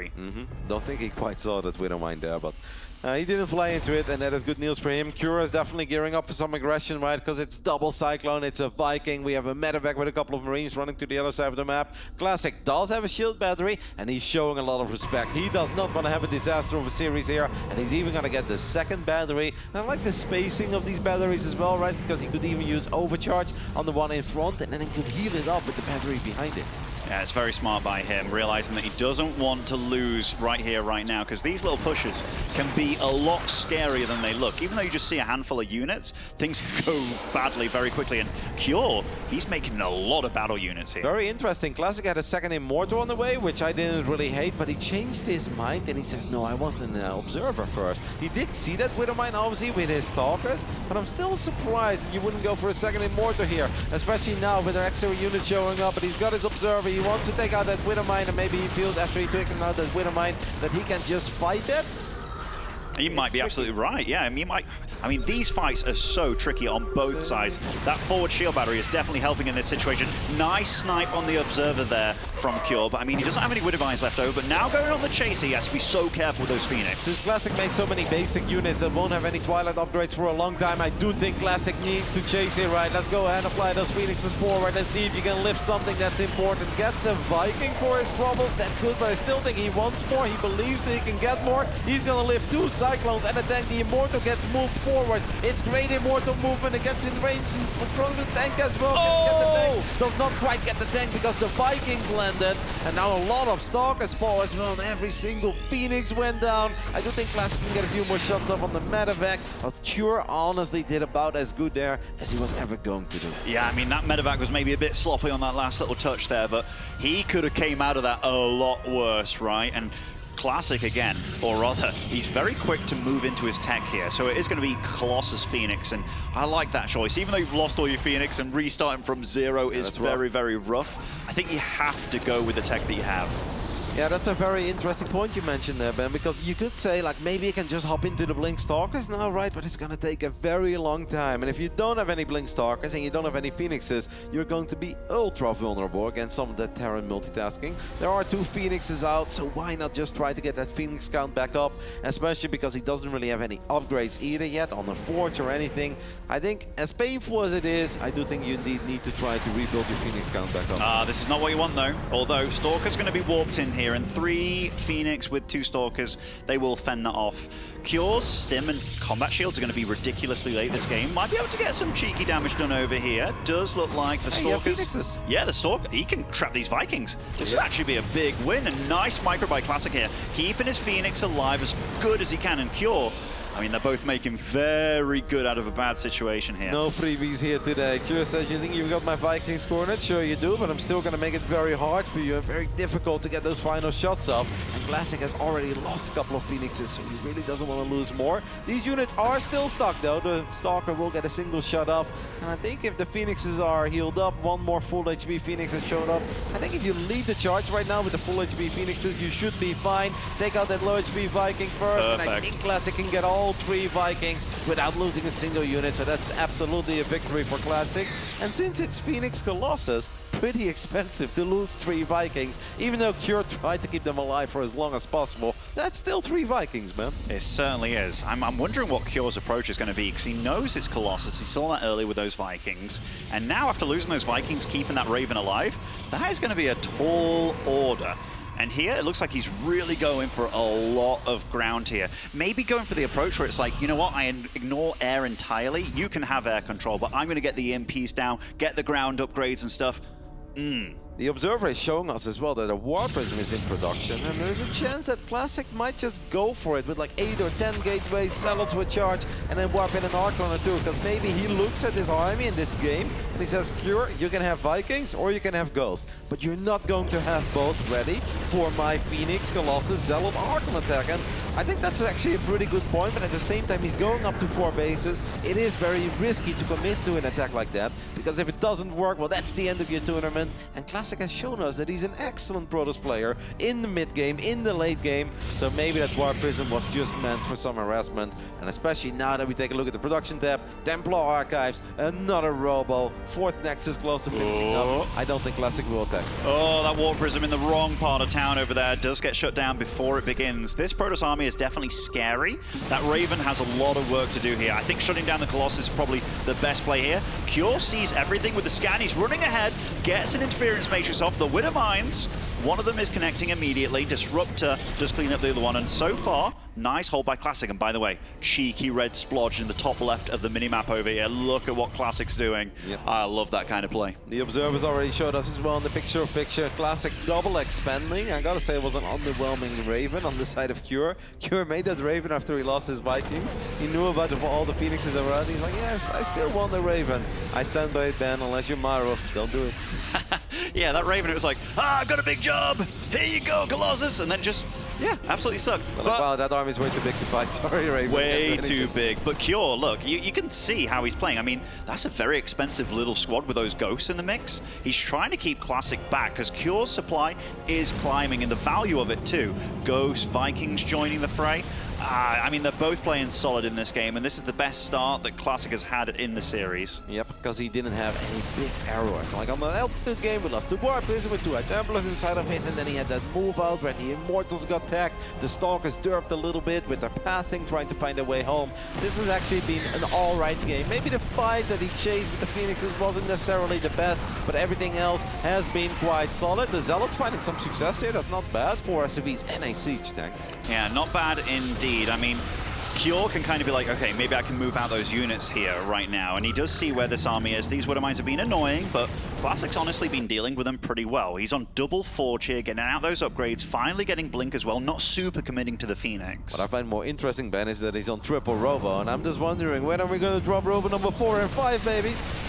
You know, this is the kind of game where he's been loving it, man. And right now, you see Cure is shocking out on both sides of the map, really trying to stretch Classic's attention. And Classic, he's not the fastest, but he's very smart. And Cure's going to try and utilize his speed against him here. But so far, Classic is passing all the tests in flying colors. Yep, Curious trying to split up his army, but it's very risky as a Terran player against a bunch of Stalkers with Blink, as Blink is about to finish up. Phoenix is always going to get on top of these metavacs as well. Nice micro though by Cure, and look at the minimap, and Cure is going to try to sync this army up with the other army he had out on the map. At least that's what it looked like for a split second. It was slowly making its way towards the left, and I would have loved that play, to be honest, but Cure decides against it. But fighting against two Protoss armies at the same time is hard, because we often say it, Zealots are absolutely amazing units, whether you look at them or not, but these Terran units, you do absolutely need to babysit them. You absolutely do. This Warp Prism does have speed, so it gets in here, but it warps in on top of a bunch of Stim Marines, and ooh, only one Zealot making it out of there, and Classic's feeling like he wants to put on the pressure, but losing that Warp Prism really, really slows this down. It's bad luck, Ryan, the Zealot right there. Reminded me a little bit of that World of Warcraft beam from a long time ago, Leroy. It's like, we're going right, guys. He was kind of all by himself. I'm glad you were the one thinking of that, Kevin. Alrighty, alrighty. Cure's thinking about going for it, and those are some big EMPs. The Disruptors all marching ahead here. Some big shots are connecting, though. And Cure's army, there is so much red blood all over the floor. Classic's migrating his heart out here. Big blink back. The Disruptors still trying to get some damage done, but supplies literally neck and neck here. The Vikings are landing, and all the Stalkers, they have to get on out of here. Some absolutely amazing hot pickups there in the end by Cure, but he ate a few very big Purification Novas to the face. And I would actually love to see Classic now implement a few more, complement this army with a few more Immortals. Like, we already have so many Disruptors made. You've got good upgrades on the Forges. Why not get a few Immortals? Because what caused the biggest issue there were definitely the Marauders, right? Yeah, he literally has 10 Disruptors, but I believe 2 more are about to pop. Mate, he's got more Disruptors than Zealots. All Stalkers on the map. That's actually ridiculous. He's going for the 10-10 combo here. Alrighty, alrighty. I mean, the upgrades are big. Finally, Classic is going to start maybe overtaking a little bit here, fairly uneven, and you know, he's about the go action. Cure, he did spot that Expo on the far left, but this army over here, that is so many Disruptors here, Kev. That is ridiculous. It has a lot of potential as it lands a good Purification Nova, but if Cure is ever able to surround this army with a few Marauders and a couple of EMPs, it's honestly a bit risky what Classic is doing. It's also not necessarily the best army in base trading, because Disruptors don't quite destroy buildings the way that Zealots and Marauders do, as a few Disruptors do get picked up on the other side of the map. Can the Stalkers blink forward? Yes, they can. Got a couple shots off. Classic still maxed out, though. It really does feel that he's got Cure right where he wants him, as he gets close to the natural, not quite in it. EMPs from the high ground, by the way. Cure is going to try to get on top of this army. He certainly is. He does have to run away from these Purification Novas. I mean, it was nice picking off 2 Disruptors on the other side of the map, but when there's already 10 inside your base kind of thing, it doesn't mean all that much, eh? But Cure does somehow weather the storm. He is still on 4 bases and mining, but now the +3 and +2 of Classic is about to hit, and his army, you cannot engage that from one side. You absolutely can't, and he's still in Cure's face, really causing a problem on his side of the map. Yep, I kind of like what Cure was trying to do there, and that is just make some magic happen on the other side of the map. It's just that Classic was expecting it, and Classic is going to fire a couple of Novas forward. He's now going to fire a lot of disruption shots on top of the ramp. Seems like one of them did connect with a lot of the Marines and Marauders there. It's hard to break depots. I can't believe I'm saying that, but unless you fire a whole bunch of Novas, Classic has a very clumsy army there to make it into the main base of Cure. So I actually think going for this base at 12 o'clock is a very good decision. I mean, I've seen Banelings block bases, Kev, but it's been a while since I saw Disruptors do that to a PF. And right now, Classic supply just isn't faltering. 3 Immortals at a time, he's still maxed out. I see Protoss units dying, but the supply just ain't falling. Classic is looking phenomenal in this series, or in this game at least, and oh my goodness, the SVs, they try to dodge your shots, they do, but there's just too much Protoss firepower, and that is the man that just got disrupted out of this game. Yep, Nova's 4 days, Classic's got a sexy army, he's got he gets another strike, and that's going to be it. GG gets called, Classic gets a point on the board, and he played a solid game. The Demolition Man, the man that loves Disruptors like no other, really showcasing how strong they can be and bullying around Cure, and Cure just did not get to do what he wanted to do. It really feels like Cure is very hesitant about going into those starport units, right? Yep. Like either Liberators or lots of Vikings. I mean, he had the Vikings this game, but definitely feels as soon as those robot units come out, Cure gets a little bit like, okay, I have to use mobility, which is absolutely true, but he is not able to fight the army of Classic once it gets to like the 10-minute mark. That was such a cool fight, right? They had in the center of the map, or at least close to the natural of Cure, where both of them were close to being maxed out. Both of them dropped to 130 supply. Cure actually had a couple of very cool pickups. It obviously all started with this, the Phoenix Chains in the beginning of the game. The Immortal that's trying to get in range of the tank. The Vikings land, but the tank dies, and at the same time the Immortal dies. I felt Cure did indeed everything right besides that medevac. He maybe could have saved that medevac. This is the fight I was alluding to, but those Novas that exploded there in the dead center, I think those were the ones that made it okay for Classic, because he actually really struggled with the final few Vikings and the final few Marauders. He certainly did. He certainly did. I mean, Cure went for a bit of a funky build. I mean, these disruptors are so cool at blowing up these buildings, man. Like, absolutely gorgeous play. And that final disruptor that just popped on that army, you saw Cure's face. He was just like, all right, I'm kind of dead here. Like, definitely for sure. But yeah, really nice way of Classic coming back, because both previous games were a bit unfortunate for him. I mean, first game on Altitude, the run up the ramp thing, that was like, oh, damn, that just happened. The Marauder thing, damn, that just happened. But this game, he got to play it out without any true catastrophe.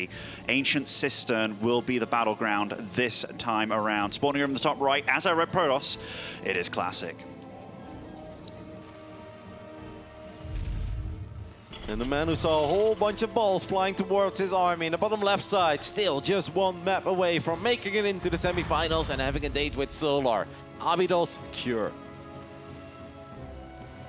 Is that a cheeky SCB heading towards the other side of the map? It's at least one heading over there. It is just one on the map. And I mean, that is about as close as you can get. I mean, I've seen some cheeky plays out of Terrans over the years. I mean, I've seen Marine Lord do that proxy Ghost where you get the tech lab in your opponent's base, but most likely going to be something like, I'd say like a Reaper, you know, being that close. Get into the Ram, get to deal some damage. Your opponent has been skimping on that Zealot, even when against these proxy shenanigans, so that could deal quite a bit of damage over here. Classic did scout a little, and he actually scouted that 3 o'clock base, which I think is funny because this is the map where I've seen Cure do that double barracks Marauder build a couple of times, and I'm sure the Classic has done his homework. He's probably seen it as well, but that's not happening. But something weird is indeed happening. It should always be Reapers. Everything else would be crazy.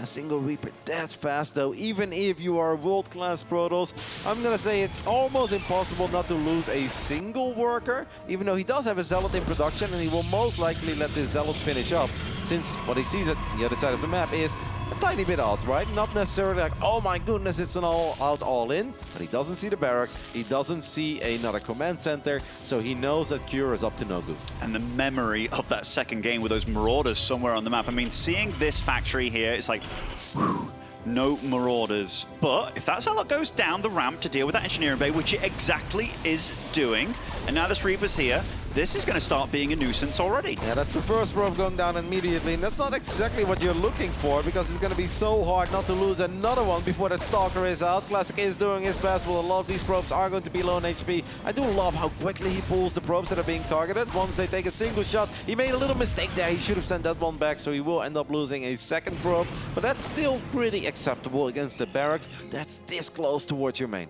And he definitely got the cancel because his minerals are a bit skew with here. They're not in factors of 5, so he got the cancel on his engineering bay as well. So far, I would say this opening was definitely successful for Cure. Classic, though, you were right. Most of the micro on those probes was very good. 2 Reapers on the map can still be very scary as a Protoss, because it's like, I want to leave my base and see what you're doing, but these Reapers, if they do run into the main, you either have to get a shield battery, which is always a bit of a nuisance, but at least that barracks isn't producing anything. Kind of feeling an armory here from Cure. I mean, it could absolutely be.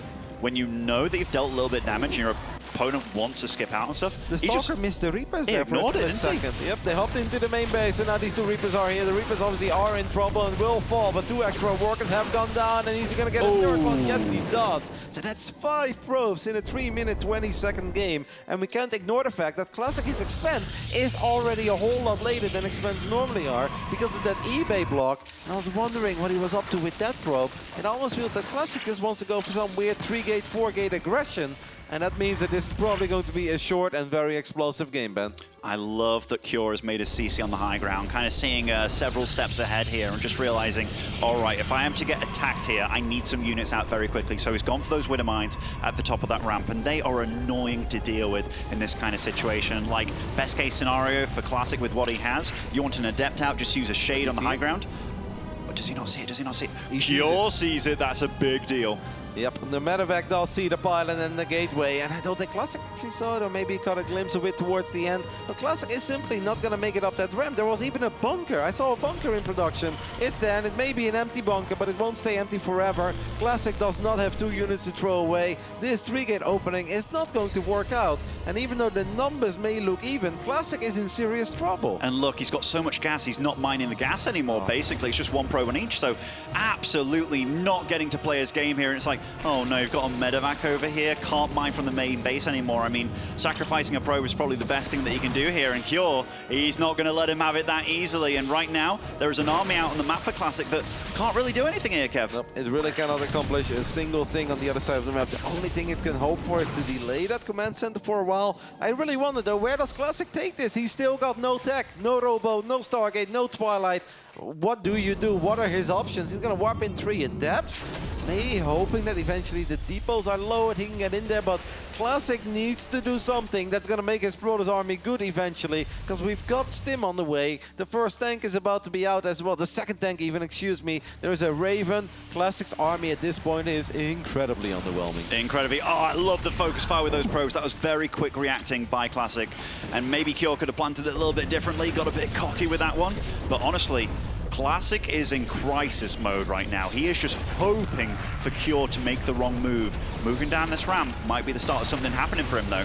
There is a tank on the high ground getting a couple of shots off. Other turret is going to soak up some of these shots. But Classic is really going for it. And the adepts are quite tanky. Can he get one of these tanks? Can he get both tanks? That would be insane. He gets the one that was well protected. The other one, though, is safe. Because at this point, Classic lost high ground vision. So he didn't see that one anymore. But this is a start, right? Because the longer this lingers on, the more it's going to favor Classic. Because Classic is trying to go up to 3 bases. And he did have Twilight Council finishing up. And he's actually going for a charge first. He seems very concerned about the firepower of the Terran army, and he almost says, like, I think a couple Blink Stalkers is simply not going to be good enough for me, so it's charge first, and that's something that he could perhaps be aggressive with as well. This is a wild game. It really feels that we are unleashed and we forgot about everything we normally do in a StarCraft 2 game, and it's just about one thing, making it messy, dirty, and somehow trying to get the advantage over your opponent. Yeah, I mean, Cure is on 42 SCVs right now, and on 1 base, that is not what you want. He'll be able to fully saturate that bad boy in the blink of an eye. And now he's starting to get an army together. Stim has completed. Combat Shield very closely following as well. That charge still has some time to really finish. I mean, if I'm Cure, I'm instantly putting down some bunkers on natural. I mean, I obviously see everything, but he has to be so damn careful. Yeah, but I don't think he's worried about Zealots. He's probably thinking of Stalkers, right? And against Stalkers, he probably feels like, well, I've got a few tanks. I've got Marauders with Stim. I'm really not that worried. You want to go do something crazy and blink into my natural? Be my guest. But he's fighting right before charge. No, Classic. That is 10 seconds before charge. That's not really going to do a whole lot. And I don't know how many Zealots he just lost, but he had a decent amount of them. He had quite a few, and honestly, this is really bad for him now. Like, his whole attack got absolutely stumpy, and he revealed that he was going into Zealots, and now the charge is reeled on 3 Zealots only. And this isn't in your opponent's face. This is very far outside the natural here. Cure's going to realize he just needs to build up a good army. The Observer is going to reveal these Widow Mines. A single mine gets picked off, the second one gets saved. Can we take a look at how many Zealots have died there? How many Zealots did Classic manage to get up to? Oh, that's so painful. He had 7 Zealots with charge. When the bio number isn't crazy high, that really could have caught Cure off guard. Classic probably thought he had it while he was busy dealing with these Widow Mines. He probably looked at that and said, all right, that's 2 mines less that you have on your side of the map. I'm just going to go for it. And he was 10 seconds too early. Nice little dancing and target fire there with the Widow Mines, just making sure that he denies that mining for as long as possible. Classic has to be careful with his army out here, because no blink on these Stalkers, Kev. If they get grabbed by all these Marauders, that is lights out for Classic. He is absolutely balancing on a tightrope here with how he's playing. Yeah, but he kind of needs to be somewhat aggressive, because if he's just at home and Cure makes his way to the other side of the map, then he's just going to be in all sorts of trouble, because Cure's army is going to scale better. So Classic is just going to try to make this game as awkward as possible and slowly but steady get a few more probes and try to create some sort of an advantage for himself in the game where so many things have gone wrong. And if you just trade out some units, that's okay. Keeping the army small is going to favor the Protoss. The larger the armies currently get with current tech that we're working with, the more it will favor the Terran, especially if Classic does not pull away his probes. He loses 7 of them against a couple of Widow Mines. This is how you know they're both out of whack in this game. Cure starts up the +1 armor before the +1 weapons, and by 9 minutes, you normally 10 times out of 10 have that +1 weapons already done, but starting up that armor immediately here might be good against the Zealots actually for his bio, but oh, Classic taking a 4th base behind all this. Obviously, you got to see the CC being made at that front natural there, but oh man. I'm just looking at the army supply number because that's a very important one in this matchup, and Cure has now broken that 70 mark. We have 7 Widow Mines on the map. We've got a Raven as well that can drop a couple of auto turrets, and that just means Zealots and Stalkers from here on out are going to have a very tough time. One thing that Zealots and Stalkers are good at is that it's very mobile, it's a very fast-moving composition. This is a relatively large map, so maybe Classic can run circles, can indeed harass with a Warp Prism and try to do whatever he can to keep Cure at home, because we see that the Robo Bay on the production tab as well, and Classic absolutely needs to buy time until he can get a couple of Robo units out. And this is one of these moments where I would almost say go Disruptor before Colossus, because a single Colossus is not going to cut it against all these Marauders and Widow Mines. Certainly isn't. I mean, the Zealots are going to do a damn good job. The Protoss is actually going to be ahead in upgrades. He is ahead in upgrades. 1-1 against plus armor only. Like, these Protoss units are going to be about as tanky as they could ever possibly be, but look how Classic is setting up this flank here. I love those Zealots in the south, unless he's going to go across the map with them. The Widow Mines are a problem, though. We're going to land an anti-armor missile. Doesn't really connect with a lot of units. Shield Battery Overcharge gets activated as well. Cure's going to bring in extra units, but so is Classic. What are these Widow Mines firing at? A little bit of everything. The Marauder count is still high. We have a few Widow Mines. Classic does a very good job in trying to deny big shots, but the Zealot count is simply not there. He's still down in army supply, and he needs to run back to those static defenses. I mean, he's got no tech with this army, does he? I mean, he's battling with better upgrades, but these Zealots just aren't doing it, and that's almost a pure Marauder army at this point. These Widow Mines have been absolutely crucial in this situation. Ghost joining the field as well. One Colossus is out, though. Widow Mines burrow once more. Get big shots up on the Zealots. That's pretty much all the Zealots. Now the Warp Prism is going to show up, and it's going to give double blink. We're going to warp in a couple of Zealots in the middle of this fight as well. That's a crazy forward blink, if you ask me. He's going to try to gun down some of these medevacs. Keeping the Colossus alive is very important here. Gets 2 medevacs so far. Wants to get one more. What a hold by Classic. These guys really want to be nominated for Defense of the Day. They absolutely do. And remember, behind all that, Classic's up to 4 bases now, Kev. He's producing 4 probes at a time, and honestly, he survived the scariest part of this game. Soon he's going to be +2-1 against 0-1 upgrades. That is a position that Protoss very rarely find themselves in, and all of a sudden, I'm starting to favor Classic in this game, and this looked awful for him. Terran as well, by the way. I don't think there's a lot of Terrans. They're like, oh yeah, 0-1 against 2-2 or 2-1. Yeah, I've done that. Like, no, maybe Beyond, right? Because we know that Beyond likes to get armor before attack, but that is absolutely not supposed to happen. The fact that Classic now made it up to having 1 Colossus out, second one more than halfway done, and extended Thermal Lens. He realized, by the way, starting +1 attack right now, Cure that is.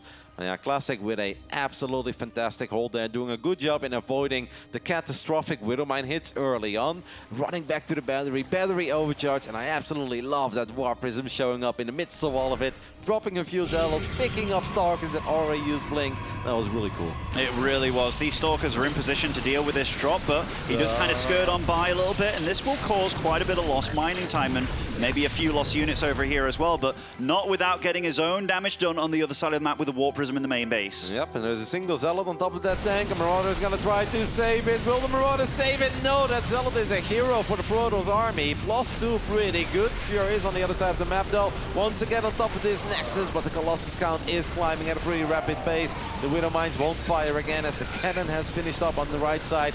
Classic is down a little bit in army, but it does feel that his army, the quality of his army, that it's at least as good as Cure's army, if not better, especially with those 2 Disruptors that are coming out soon. But one thing that he needs to keep in mind, Benjamin, is that there are 18 Marauders, and if 18 Marauders can flank an army that's that Stalker Colossus heavy, Classic is still going to have a tough time. He's doing a good job of bouncing from side to side, though, with the correct amount of units here, and he's chasing this army, but Cure, he's not taking this fight without doing something else very important, and he goes in the north with a massive squad of Marines over here. Classic could have maybe gone for a recall, does not want to do it. He's going to let this Nexus die. Those Widow Mines are not revealed. Classic at this point seems to be a little bit indecisive, right? Maybe just wants to clean up these mines. He should see it. Yes, he does see it as one observer. Is going to make his way over. Did lose the 4th Nexus, though, so great pick up there by Cure. A really good pick-off. He's keeping himself in this game by just limiting Classic onto 4 bases, but Classic wouldn't be Classic in this tournament without the addition of a lot of disruptors all at once, and he's actually retargeting that Widow Mine so it doesn't go off there. I think he was expecting a blink to happen. Yeah, maybe he thought that Classic really wanted that Widow Mine to fire, so he would blink away, and Curious like, no, I'm not going to give you the satisfaction, but now this looked really weird, because it did feel that at one point he maybe could have killed the Stalker, as an EMP lands on that battery. I don't think it quite connected with the Nexus, plenty of energy on that bad boy. When Nova flies forward, Cure does a good job in avoiding that one. It's hard to run into a Protozoa that has cannons and batteries. Cure knows that, but it does feel that Cure really wants to do something about the amount of robo units Classic already has out. One thing that could really scare Classic in this game is a Doom drop into the main base, and it looks like Cure... He has an observer, though. He has an observer, He sees it. He sees it. He's bang on point here. And these Medavacs are already low on HP. This could be great for Cure, but it could very well be a straight-up disaster. Classic is already making his way over. Cure is going to go deep into the main base. A couple of DTs could get walked in. The Colossus are here. Classic saw it, and I actually feel that it took a little while for these units to get in the right position. One of the robos does go down, but if we know one thing about Classic, it's that he's got robos for days. He certainly does, but I mean, this drop is kind of destined to die over here, but there's only a few Stalkers, actually, and I mean, for all things said and done, I think Cure did pretty well with this drop, and now he's got this drop behind the base, which kind of sucks, you know, for Classic. He has to worry about that continuously, and it's hard for Cure to get it out, but now DTs are on the field, and this is where the Terran reaches stage of the game that no Terran enjoys playing, but Cure, oh my goodness, he is just everywhere on the map. He's so good at navigating across without Classic knowing where he is. Well, what goes for Classic, what goes for Cure goes for Classic as well, right? Because Classic is also here. He's going to get on top of this little army. Can the Stalker's gun down one of those Medavacs? The answer to the question is no, but he will get a lot of SCVs. Might be able to get the Orbital here if the Stalkers go for it. Both Cure gets it, no, but does not quite connect. Cure is still trying to fight here on the other side of the map, but he's fighting in the Protoss Natural. There are going to be a lot of reinforcements, but I don't see a shield battery. A couple Zealots get walked in. One Colossus dies. Second Colossus dies as well. The drop has shown up in the main base.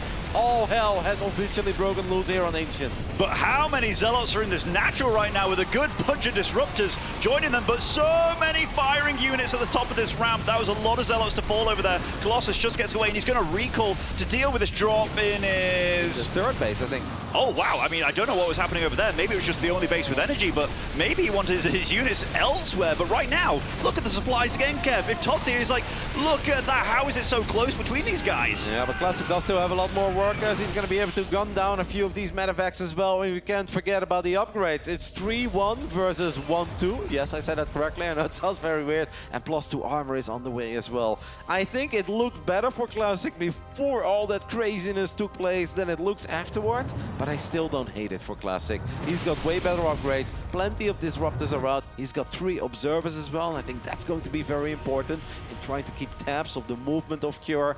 I think Classic is still in a good spot, especially because he still has a few Dark Templars out on the map as well. Even if he lost the Dark Shrine, it's nice to have a few of them left over. He's so good at keeping these observers alive, just seeing where his opponent's going and meeting him on the field. And here, right now, sending this army home so it's not the one attacking you. I mean, Cure wouldn't be Cure if there wasn't another army on the map, but an observer spots that before it gets to his base. Yeah, he has a lot of time to react. And it's not the greatest army to gun down buildings. We're not very Marauder heavy there. It's a couple of goes. Cure probably knows that Classic is making his way over. He's going to pick everything up one more time. 2 Disruptors just popped.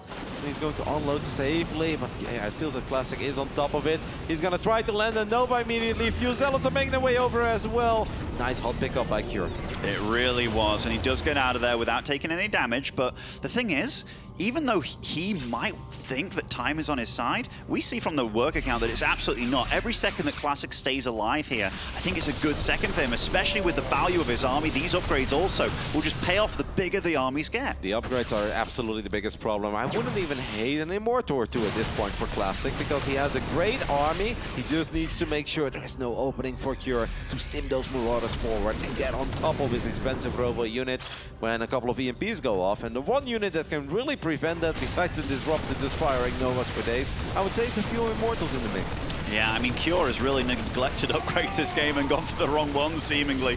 Like, if he started +2 a few minutes ago, he would be catching up. And, I mean, being that far behind in upgrades continuously with this army, it's scary. Now he's starting to rebuild the workers, but now it feels like Classic feels like he can go across the map. One thing I would also love, though, from Classic is a few more Colossus. He only has one, but if you have great upgrades, if you have a massive upgrade advantage, Colossus are fantastic units. The Disruptors, they don't really care about your upgrade advantage. No, they don't, but Classic does not care about Cure's anything right now. He is moving into his face. A bunch of Disruptors do kill some of these blink-forwarding Stalkers, but oh my goodness, there is blood and guts absolutely everywhere. Cure is on the other side of the map as well, going to wreak some havoc on this side of things, but Classic is definitely getting an edge in this game further and further. It's chaos across the board. Cure says the last time we found ourselves in this situation, it went pretty good for me. I don't know if it's going to go that well this time around. Classic has also saved way more probes than he did in that very first game. Cure has already taken out 2 bases, though. Don't think he knows about that base in the bottom right side, and that could become an issue. This is where Classic can just fire a whole bunch of Purification Novas on those SCVs, on the Planetary Fortress. I love what Cure is doing there, microing the SCVs, trying to keep this PF alive for as long as possible, but his army is still going to be a little bit too late. It seems like the Colossus is taking a lot of damage, so that Colossus will fall. And Classic is actually down in army supply. He needs to be careful. He goes for a somewhat weird recall where he only saves a couple of them, and if I was able to fire that Nova immediately, it seems like it was still on cooldown. It could fire now, but that one will obviously never go off. Cure does about as good there as he was ever supposed to do. 8 Disruptors on the field. I mean, there's things going through these guys' head right now. Classic is just hoping, not a repeat of game 1, please. Not a repeat of game 1. But the economic situation he's found himself in, right now he's literally not mining at all. Now these probes are joining that bottom right base. That is his lifeline in this game, because Cure right now, every second that goes by is working against him. Cure has done this very quick, by the way, floating over that orbital, so Cure is mining, and I still think it's a mistake by Classic if you have an upgrade advantage that's this severe, right? The man is literally 2 upgrades ahead. That's everything. He's making more Disruptors. It feels that a few Colossus, they would benefit so much from these upgrades. Even Immortals would really benefit from these upgrades. With the Disruptors, it really does not make much of a difference. No, it doesn't, and right now, these Disruptors could get flanked somewhat, but big shots going down. Lots of Disruptors are still alive for Classic, but Cure, he smells blood. He needs to go right now. Beautiful splits out of Cure here, but the Disruptors, they just do not run out of juice here. The Stalkers are left to fight the line here, holding for these Disruptors to get their shots back online. Is Cure making it happen here? I don't know, but he's making the most out of a terrible situation. Classic has 1,000 minerals in the bank, though. Imagine 10 Zealots. That would be pretty useful. It seems like he wiped in a few more Stalkers. Cure knows about his all-important mining base in the bottom right side. It seems that Classic has given up on it. Classic feels that he cannot save this base. Is he going to try to recall the probes out? Does he have energy for a recall? Is recall available? Recall is not available yet, and that is a lot of probes. That is the vast majority of his probes. And Classic says, all right, if you get my bottom right base, there's only one thing I can do, and that's get on top of your orbital. But Cure knows it, and Cure has already evacuated the location.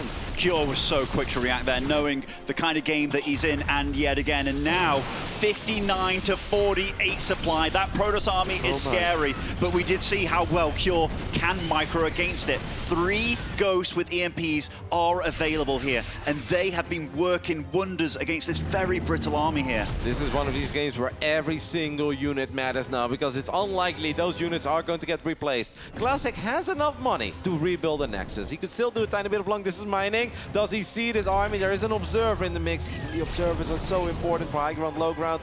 Cure looked not happy. He saw that army, and he probably thought that's a little bit too big. But the thing is, he actually has some time now, man, because Classic is just not mining. Mate, he's got mules. He's got 3 mules to land here. That's actually quite a lot of income that he can get, and then he can muster quite a bit of an army. And I mean, he doesn't know what kind of situation Classic is. He just saw the army, and he's probably thinking, how many probes do you have left? He has just the same number as you right now, Cure. If you can keep him on that side of the map, it's actually not terrible for you anymore. It would be amazing if Classic can just split off 2 or 3 Zealots. The armies are getting dangerously close to one another. Classic feels that he needs that War Prism here to micro. Cure is playing with a lot of urgency. Getting an Observer pickup there is big. Landed an EMP. That Observer got revealed. I mean, Classic, even if his Nexus finishes up, his mining is going to be nowhere near the same. Like, it shouldn't be Cure on the side of the map of Classic. It needs to be Classic on the side of the map of Cure, because Cure at this point is cranking out additional Marauders and additional Marines with every single passing second. And I think the Classic has picked up on that. I don't know if he can defend the Nexus, but he needs to do something about the orbital, otherwise he will lose in the long run. I mean, what's Classic doing down here? He's getting absolutely nothing down here, and right now he's got one base left. If that gets killed and Cure starts floating his buildings, Kev, he actually has nothing to kill those floating buildings. Worst case scenario for Cure, he might force a draw. Yeah, no, that's not totally true, yeah, because he has a main Nexus and he can still do long distance. That's true, you're absolutely right. I got ahead of myself. Yet. No, but that is a scenario that could absolutely come into play, Ben. But right now, what's a more important scenario for Classic is that he gets on top of that base, but because he ran over there and he's like, there's nothing here. He thought there was nothing here. Cure with the 200 IQ, very early evacuation. Classic obviously knows there's an orbital somewhere. He just doesn't know where. Oh my goodness, Cure for the first time in a long time is ahead in supply in this game. 7 disruptors are still alive. Every unit counts. Look at the micro out of Cure here. But he can't use scans to see where this army is. He only has 1 orbital remaining. All of this started, Cure had 10 Marauders, or even less. Maybe it was 8 Marauders. We're at 17 Marauders now. I do really think that Cure has been able to mine enough with those mules to give himself a realistic chance of winning this game. He gets another important unit there.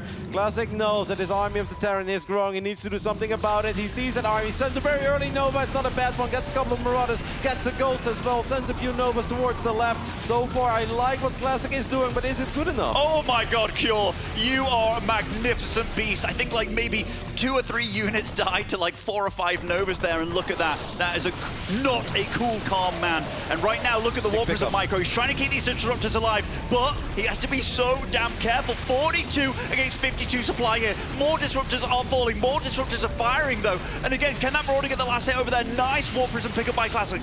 We are down to the final 3 disruptors. Classic is really on the clock and he knows it, but he also cannot fight if his disruptors are not able to fire. He needs to land a big shot right here, right now. And Cure, he's obviously loving this. He says, sure, we are battling away from my 1 mining base. Tips forward one more time. Does not get it. Classic displayed some great micro. Cure displayed fantastic micro, but I think the Terran has pretty much done it, man. He has avoided a very, very terrible scenario where he had to go up against a whole bunch of disruptors with few units. He played a perfect ring around the rose. He circled around the map and he bought the time for himself that he needed. What the heck am I even watching at this point, Gav? This is absolutely phenomenal StarCraft. This has been 26 minutes of pure action, and I've never known who was going to win, but Cure, the way that he's handled this last 10 minutes while being behind has been nothing short of absolutely phenomenal. Disruptors still not getting the shots that they require, not getting the shots they need, and now Classic, he is on the run. He has stopped this base from mining, but that Warp Prism looking fairly vulnerable over here. There's not a lot of anti-air, there's only a couple of Marines. There is not a lot of anti-air to gun down this Prism. Classic is gonna try, obviously, till the final disruptor has gone down, because these armies are small enough that anything is still possible. But if the Warp Prism dies, it's all over, and that Warp Prism is not very low HP. 7 health! He could unload, but he doesn't want to unload. Oh my god, Cure, what a man. I don't think anybody on the planet can say that any Terran should have got out of the situation that he got himself into this game. But Cure, he's freaking done it, man. I mean, these disruptors, they have a lot of work to do here, but no unit will connect. No disruptor will land on any of this bio. At this point, I think Classic knows it as well, and Cure has to know it. Cure can embrace himself for a date with Solar in the semifinals here over at Gamers8 in Riyadh, as another observer fell. Classic, at this point, he's praying that he can land that magical Nova, but deep down inside, he knows this game has slipped away, just like perhaps that first game of the series slipped away, and his hopes and dreams of winning this tournament have officially faded. He can land a Nova, blow up a couple of SCVs, but it simply doesn't really matter anymore. Cure has so many units, and Classic has 0 income. This army, that's what it is, that's what it will always be, and that's simply not going to be enough. No, and Cure is coming back to greet this army. I mean, these Stalkers will start trying to get away, but he has to work wonders with this Warp Prism, which, to be fair to him, he did save that Stalker, but oh, he's in such a rough spot here, and these disruptors, they don't know where to shoot right now, but every second that's going on right now, Classic realizes that his dream and miracle run here, the players that he's taken down, Raynor, Beyond Serral, but this man, Cure, is the man to stop this miracle run. Classic deserves a standing ovation for his performance and his run over here at Gamers8, but the journey will end here, and he knows it. GG gets called. Cure advances into the semi-finals, as he is going to duke it out with Solar after an absolutely fantastic best of 5 with a crazy game 4 that we'll talk about for a very, very long time. I think Cure played it like a god band of Classic. He has to be kicking himself a little bit. Why don't we make Colossus or Immortals if we are 2 upgrades ahead? The Colossus, you nailed it, Kev. Colossus or Immortal. 3-2 upgrades against 1-2 Terran upgrades. And Cure made that happen. Like, he was actually fighting that army like a true warrior. Any one of those disruptors lands a little bit better, and that's a different game entirely. But Cure, man, I can't believe he microed as good as that. He really did. And to be fair, Classic also pulled off some great micro moves. Yeah. Because it wasn't just Fire Novas and Pray. No, he was pulling the Disruptors back. He was picking them up with the Warp Prism, unloading them in a safe spot, picking up Neil Disruptors. He too did his very best. But in the end, Cure, I think, is a well-deserved winner of this best of 5. And I can't wait to hear what the man has to say as he's on stage with Smix, no, not with Smix, with Seltzer and Fancy. Cure, you've done it. You've made it to the round of 4. What's going through your mind right now? 일단 축하드립니다. 지금은 무슨 생각하시는지 여쭤봐도 될까요? 사실은 지금 아무 생각이 안 들어요. 마지막에 너무 집중력을 다 쏟아 부어가지고 좀 기진맥진한 것 같아요 지금. So I'm not thinking of anything right now. In the last match, I was about to lose, so bittersweet right now. زي ما تشوفون كيور معنا في المسرح بعد ما قدر يهزم كلاسيك بنتيجة 3-1. أول سؤال سألناه هي إنه وش شعورك الآن بما إنك صرت أحد التوب 4 بلايرز اللي موجودين معنا في هذه البطولة؟ كان جوابه يقول أنا صراحة ما في أي شيء قاعد يجي ببالي حاليا. الجيم الأخير أنا كنت إني أخسر الجيم بالكامل، لكن قدرت إني أفوز في آخر لحظة، فماني قاعد أفكر بشيء. Cure, with such an incredible player on the opposite side of the stage, you have such a good record against Classic. Tell us what the reason is for that.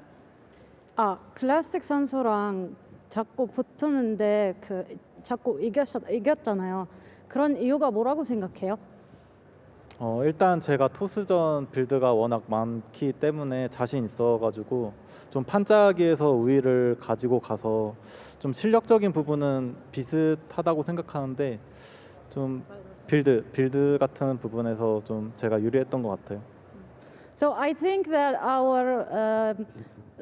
our effort is the same, our possibility is the same, but I think I'm a bit faster at the building and building at the build, so that's what came to my advantage.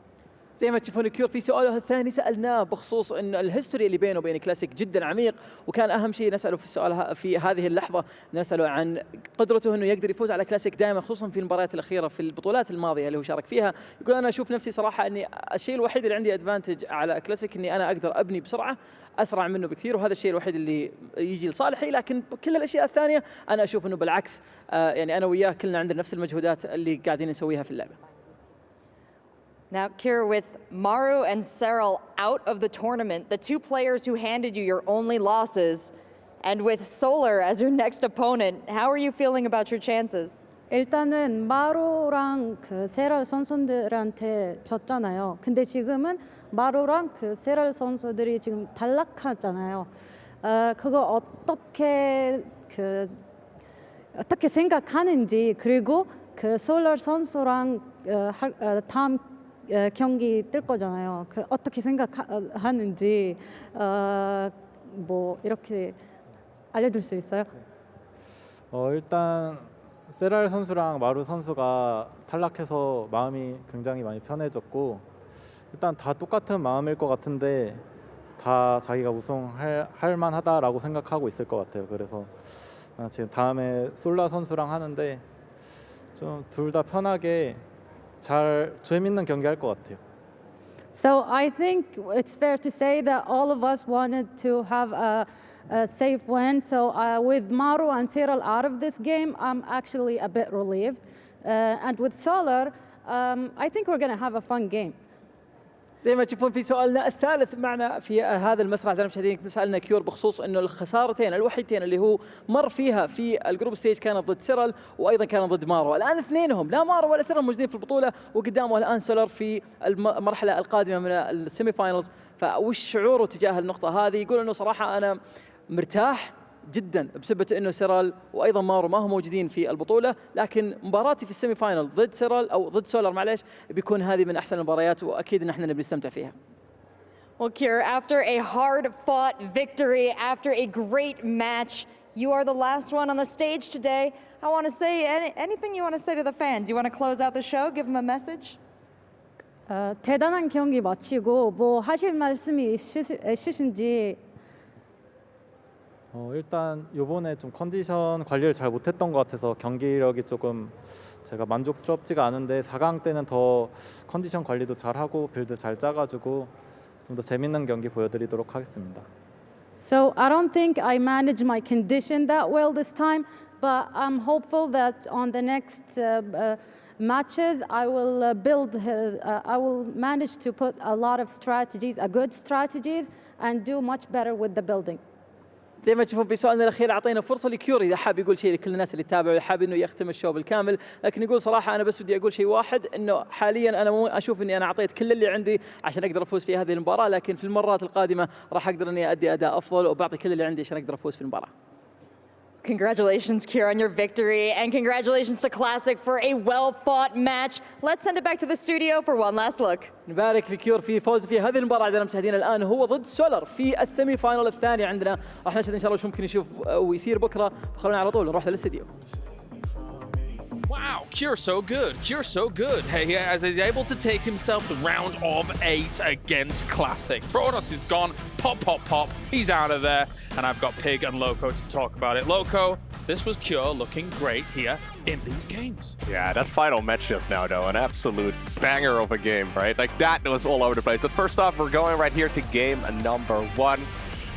I mean, it was very obvious that these guys were very evenly matched, right? This particular game over here was so close. TVP so fire. Yeah. Yeah, so fire. It tastes so good. Looked fantastic from Cure, honestly, as well as Classic. Back and forth from start to finish.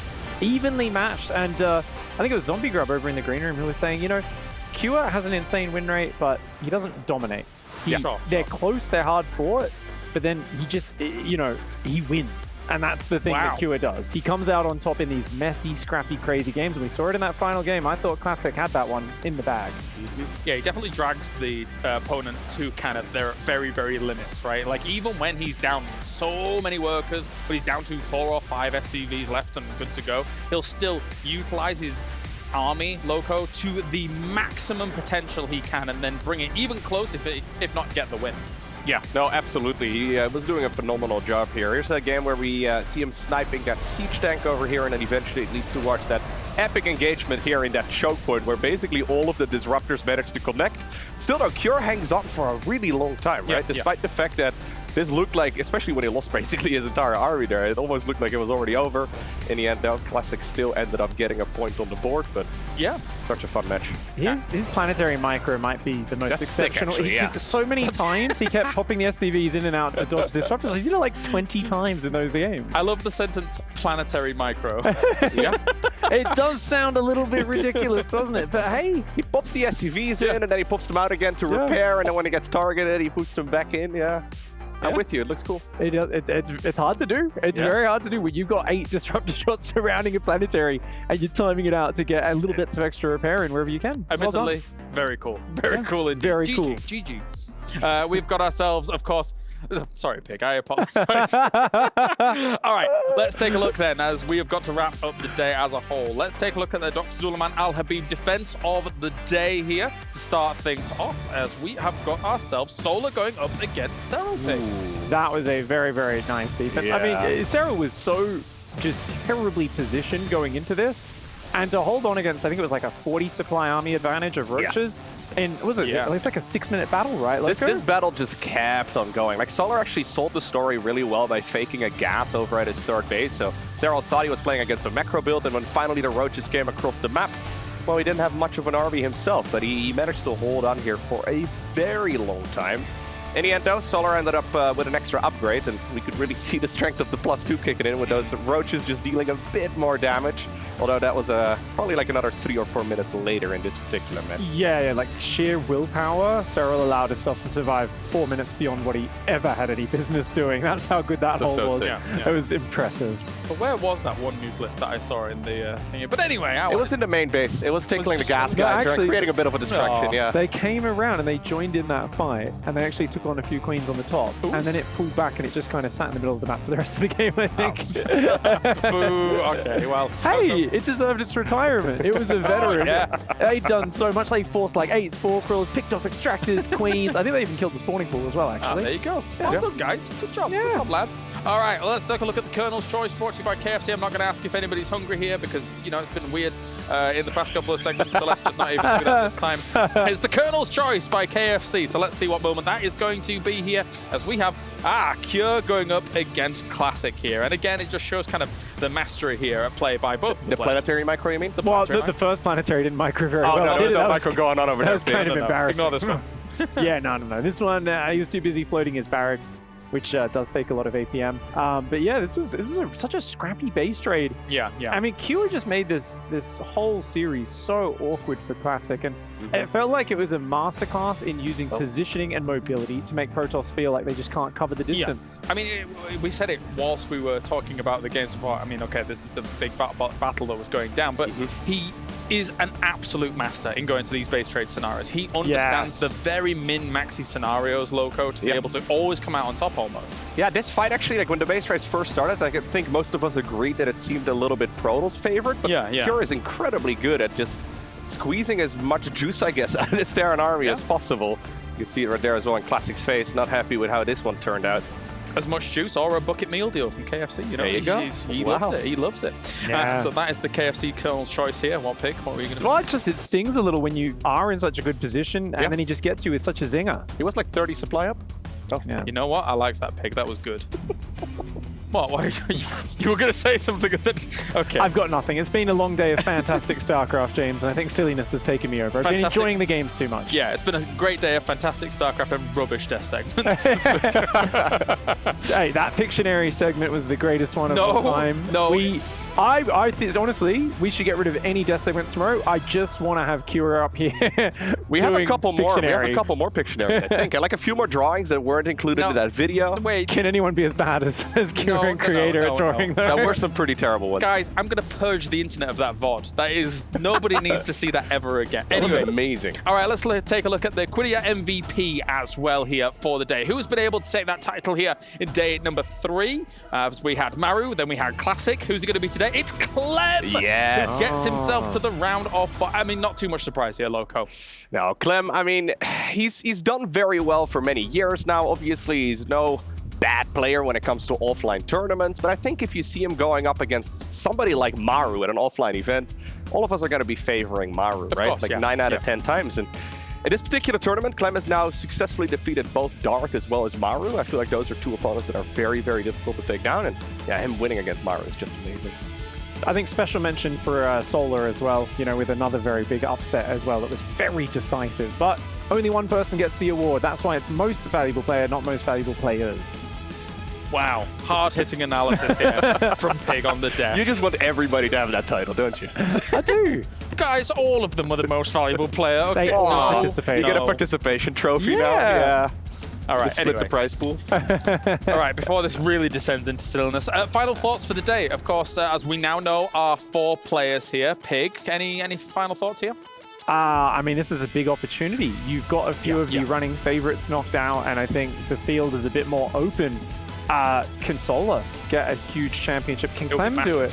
Raynor is probably the favorite at this point, but Cure looked very good in that series just then as well. So, I mean, at this point, I think there's been upsets. It's not what we expected, and that's always very exciting. Yeah, definitely so. Oh, Loco? Yeah, so we have Clem, Raynor, Solar, Cure. I think if you would have told me that those 4 players are, well, the 4 that make it to the semifinals, I don't think I would have believed you. So yeah. This is going to be really fun. I'm with you. I think Raynor is probably the favorite going to this one, but Clem and Raynor, they have been trading series for, well, it seems to be like 6-7 years at this point. I mean, they're very young still, but they've been playing against each other what seems to be, especially early on, like every week, they play against each other so frequently. A little less so these days, though. But no, definitely. All right, well, thank you very much, gentlemen. Here, that does it here for day number 3 of Gamers 8. Tomorrow, we will, of course, have our semis and grand final of Gamers 8 to determine our champion. But also, don't forget as well, we have the Brood War Legends tournament that is going to be happening, where literal living legends of esports, not just StarCraft, of esports, will be playing out here for another $50,000 as well. Thank you very much to everybody tuning in around the world. We'll see you tomorrow for more StarCraft.